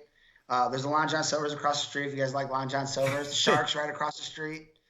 Mr. Goodies, low key. Hey.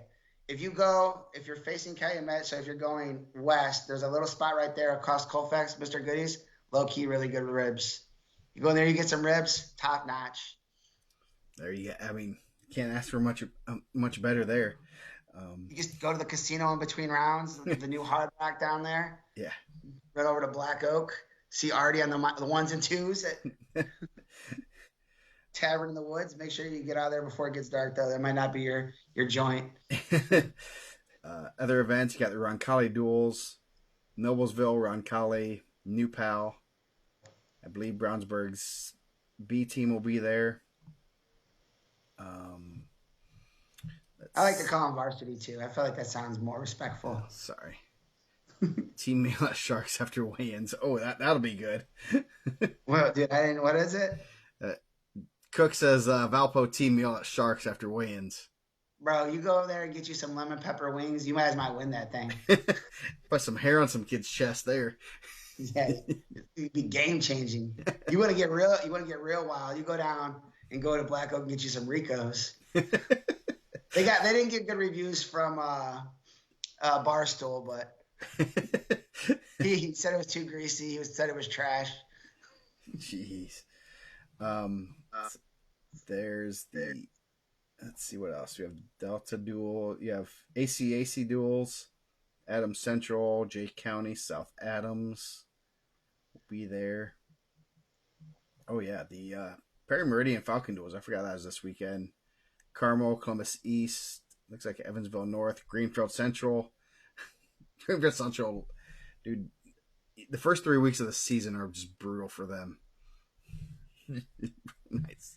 But dude, I feel like that's how they always do it. Yeah. But I feel like it helps them get into that's what you want if you want to be in team state too. You want to get those matches. Yeah. So then Greenfield Central, Perry Meridian, Triton Central.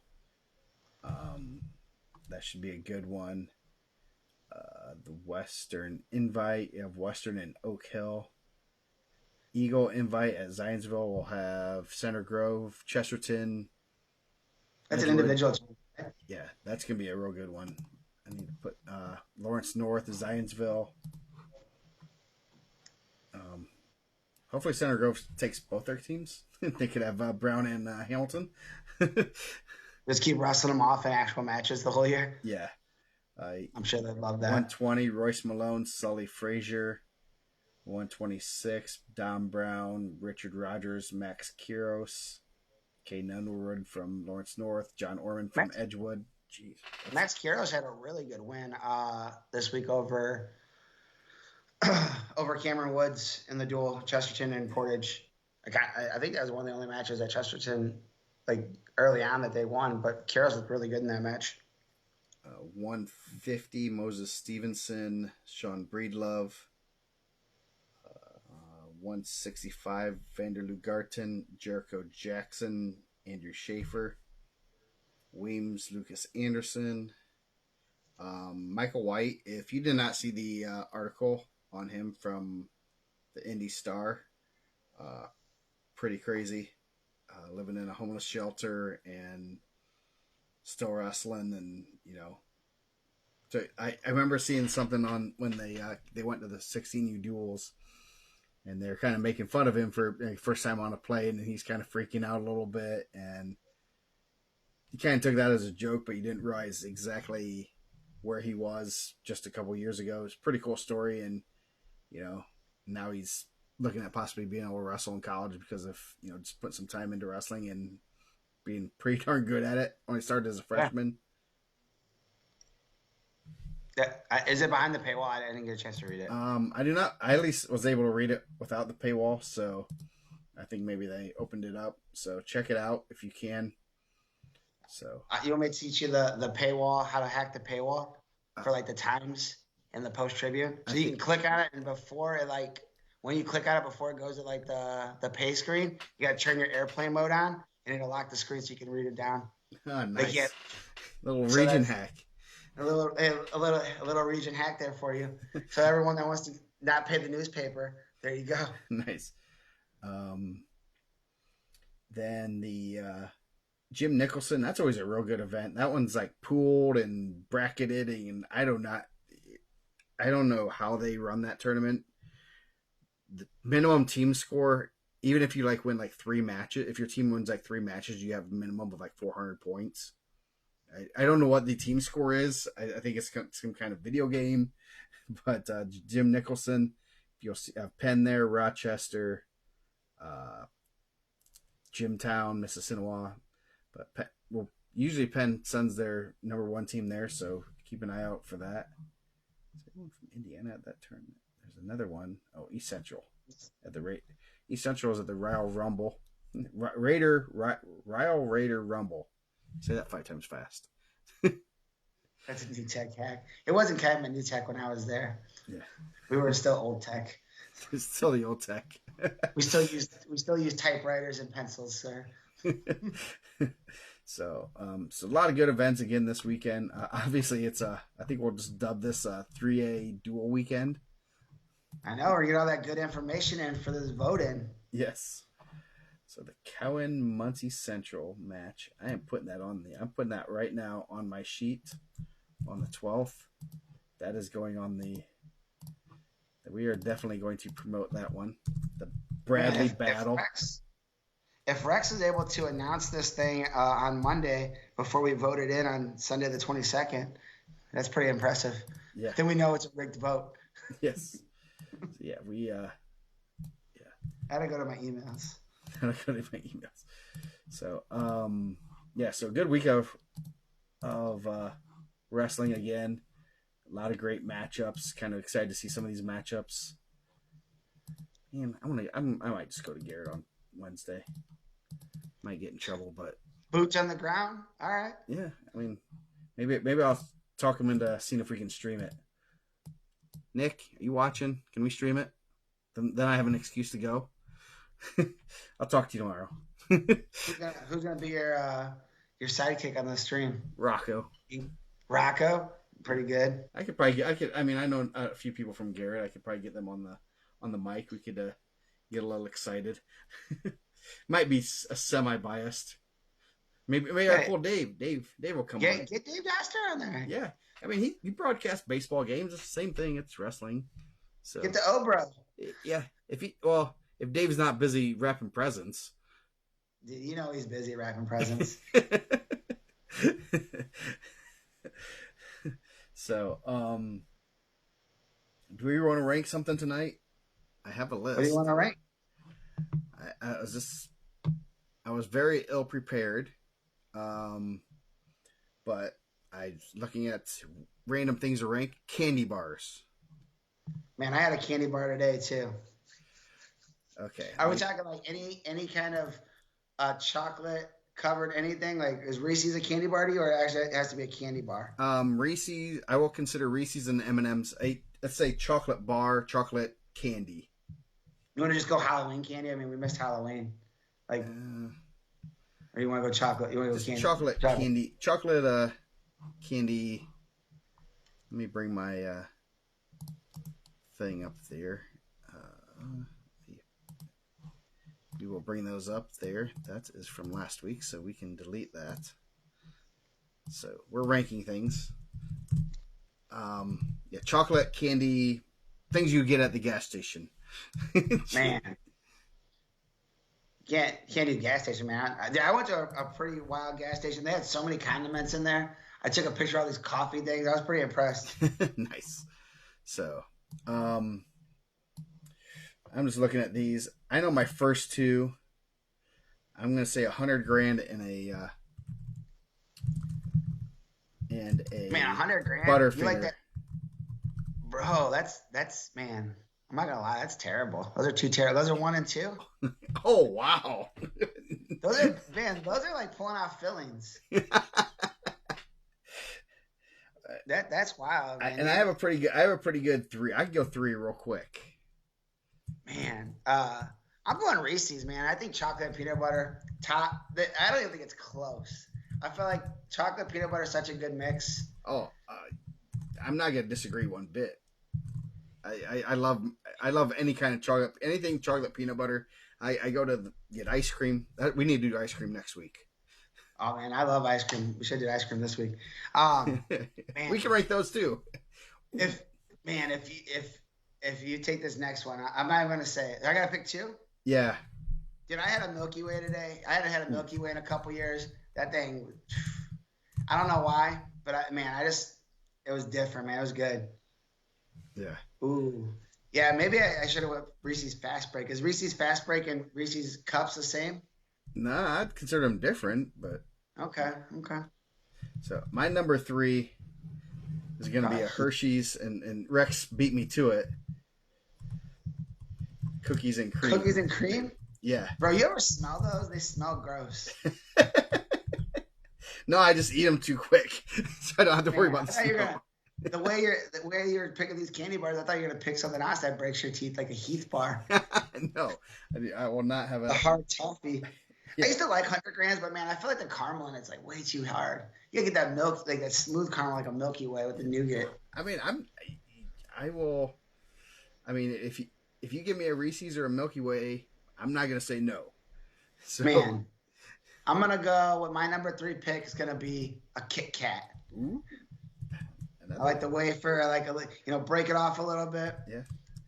How do you eat them? Do you break them off, or do you just chomp at them? I'm not a psychopath. Of course I break them off. How do you eat string cheese? So, Carmelo. That's my number 4 is going to be a peanut butter Twix. Ooh. I'm gonna go with regular Twix. I like regular Twix. It's the caramel. And I'm not you want to put right Twix if you want. I lost my screen. Man, Lamont Bradley really wants me to give him some attention, huh? Yeah. It's like former teammate, man. If he says Mike Reiser, hey Mike, one more time, I might have to actually say what's up again. Caramel Twix. Again, I'm not. There's no wrong answers here. Last one. Patrick just said he had a Twix today. It was not disappointed. First time ever. Dude, I had a Milky Way today. I don't know why it called to me. It was, dude, it was good. Yeah. Man, I'm looking through this list. You know what? I'm gonna go on Joe Butler's from whatchamacallit. Man, I haven't had one of those for a while though. Those are man. I'm glad you didn't pick Almond Joys. Gross. No, oh no. Anything nut Raisinets. Come on, Spikes. Let me see. Man, I think I'm gonna close with like the classic, but I think I'm gonna go with a Crunch Bar. Ooh, I'm not, not a crispy. Like I feel like crispy just be that throw off. You get in that like, ooh, that Mr. Good Bar is pretty good too. Yeah, Mr. Good Bar. I'm looking at some of the. See, I don't like anything with nuts, so Snickers is out. I'm already nutty enough. The toffee, like not a really toffee type fan. So I mean, I don't mind your list either. So, do you eat Cadbury Easter eggs? The Cadbury ones? Yeah, I like the mini eggs. Okay. The ones that are like solid milk chocolate ones. Yeah, not the ones that break open, dude. I love Cadbury mini. I have to stay away from the stores because I'll just buy like the ginormous like 5-pound bag and have it gone in like 2 days. Dude, I went to Cadbury World one time. It was pretty good in England. Saw the Cadbury Easter eggs getting built. It's pretty good. Interesting. The regular ones aren't they're not my favorite. So you want to hear another like region hack? Dude, I love like the hollow Easter bunnies, like the cheap chocolate Peter Easter bunny like hollow ones. Day after Easter, like 90% off. Go get you a whole stack of them. You just tell your kids that the Easter's like, no, it's not Sunday, it's Tuesday. Dude, they can have whatever they want in their bag, bro. I'm getting those for me. Those are Mike's treat. I've done that with the Cadbury mini eggs. I've like gone to Target or wherever, just they have them, and it's just like I get way too many. That way I have them for like until April or May. You want to hear did neither of us pick a Snickers? No, I don't like I don't like nuts, so. Snickers is the most popular candy bar in the United States. It says. Well, Twix. Not on Gorilla Radio. No, Reese's, Take 5, and Hershey's milk chocolate. That's the one I felt like we didn't, Hershey's milk chocolate bar, it's just kind of plain. Yeah. Did you used to sell candy for like Little League when you were a kid? Like M&M's, M&M's, Hershey's. I guess we didn't even do M&M's. I mean, I had some nice peanut butter M&M's today. Those are good. Oh, a Chico stick? Man, that'll break your teeth too, man. I feel like if I had a Chico stick right now, it'd be in my teeth for a month. I don't know what a Chico stick is. I feel really bad. Carmelo is good, man. That's a nice one. I do like Carmelos. No, that's not my style. Now the smooth, silky caramel. Of the Chico stick? That's what it is. Is it caramel? Oh no, Chico stick? Nah, bro. I haven't had one of those in a long time. That doesn't look very appetizing. What are these people Chico sticks? Zag. Oh, no. Shoot. What is in the Zagnut bar? Coconut. Oh, no coconut. I don't like it. Bro, for years I used to trash talk Kim about like I always used to tell her she liked Almond Joys.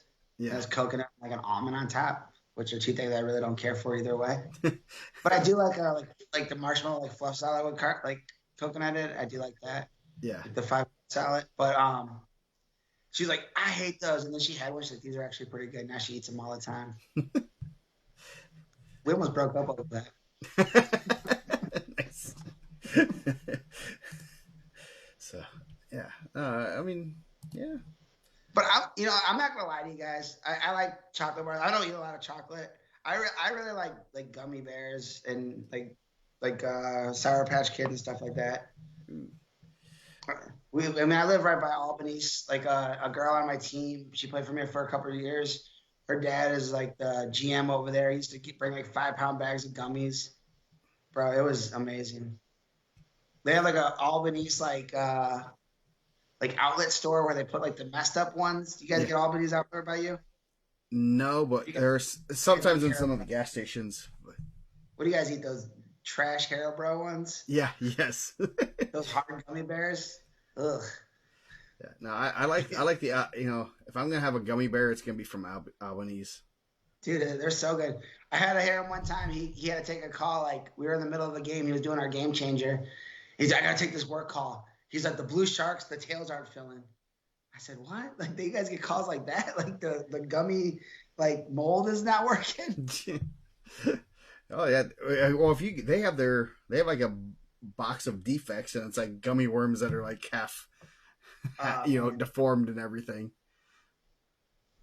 So I really like that. I like. You ever had a high chew? Yes.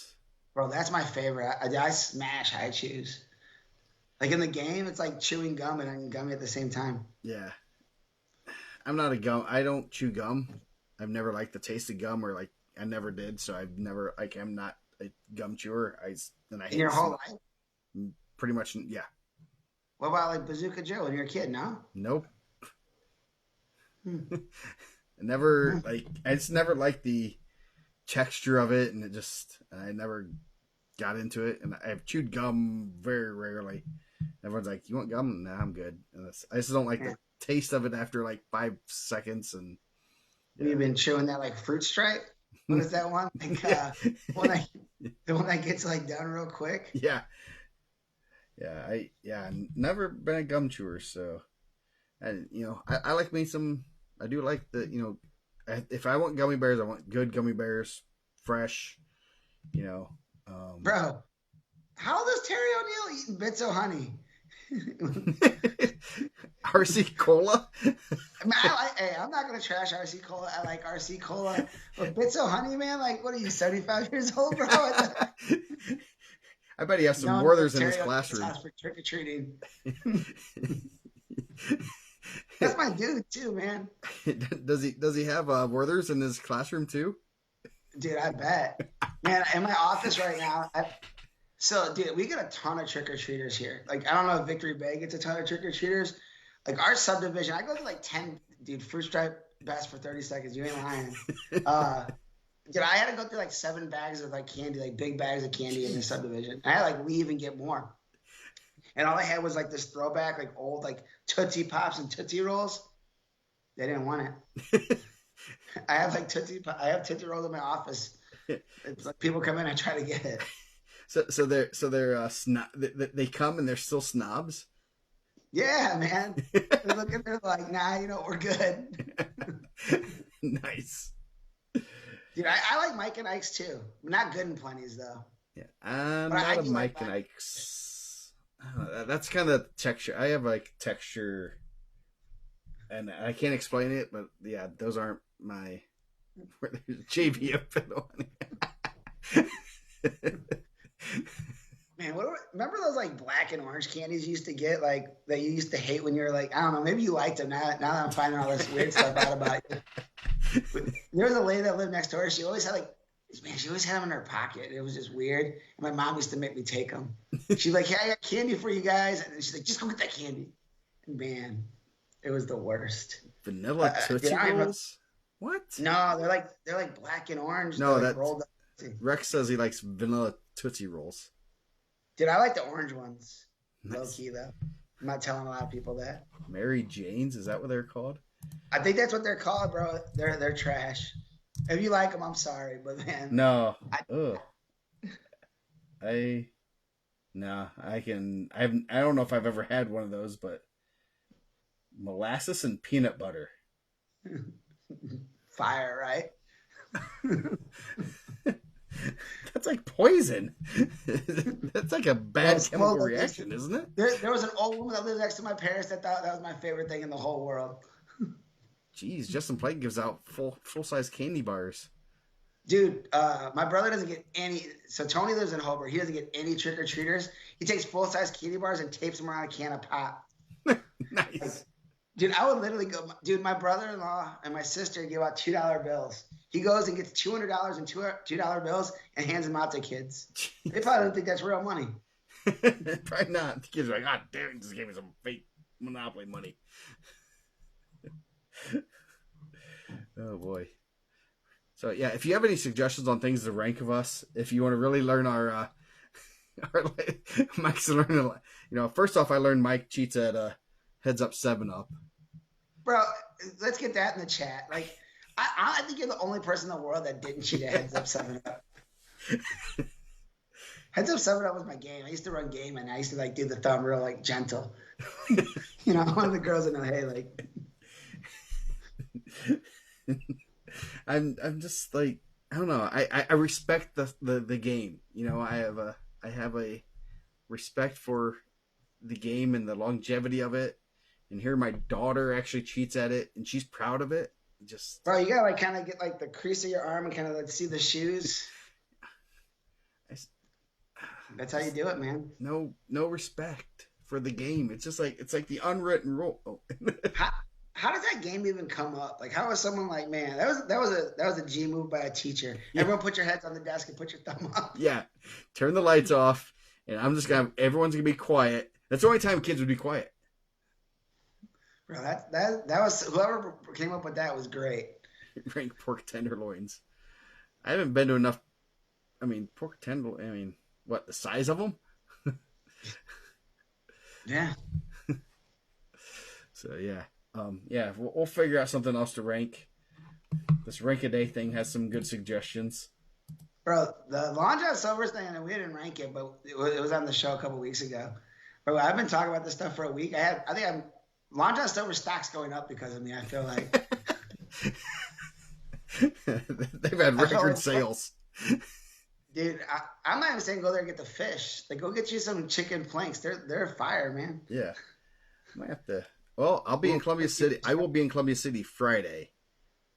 You know what? Rex better get me some damn Long John Silver's, or I'm not announcing with him. Get extra crumbs for my guy, bro. Come on. Barbecue restaurants. Ooh, man, I don't want to. Man, that's too tough. I think I'd get roasted too much. Best man. Best laxative ever. Probably. It's greasy. Yeah. You gotta get him a cheesecake. The Cheesecake Factory piece of cheesecake too. Yeah, I know. I might just have to go there since I'll probably be. I won't be. My wife won't worry that I am having it without her. So. Yeah. So yeah, it should be. Yeah. So we'll figure out something to rank. Yeah. If you go to the Tri-Coff, man, hit up Mr. Goodies. It's pretty decent. At least it was when I was there. Yeah. But I haven't been there in like probably 15 years. So. Nah, it's still fire, bro. Yeah. Man, we're up late. It's midnight. We're gonna hit into Tuesday. So. Not for me. Oh, we can do Christmas songs. We gotta get that closer to Christmas. Yeah. Let's do Christmas. We got a couple weeks for that. Dude, we gotta bring Dane in. Dane's a Christmas movie connoisseur. We gotta have Dane put his ranks. I know what Dane's number one's gonna be. He texts us every year. Same thing. Yes. It makes me so happy. It's not Christmas until Dane texts us that. Yes.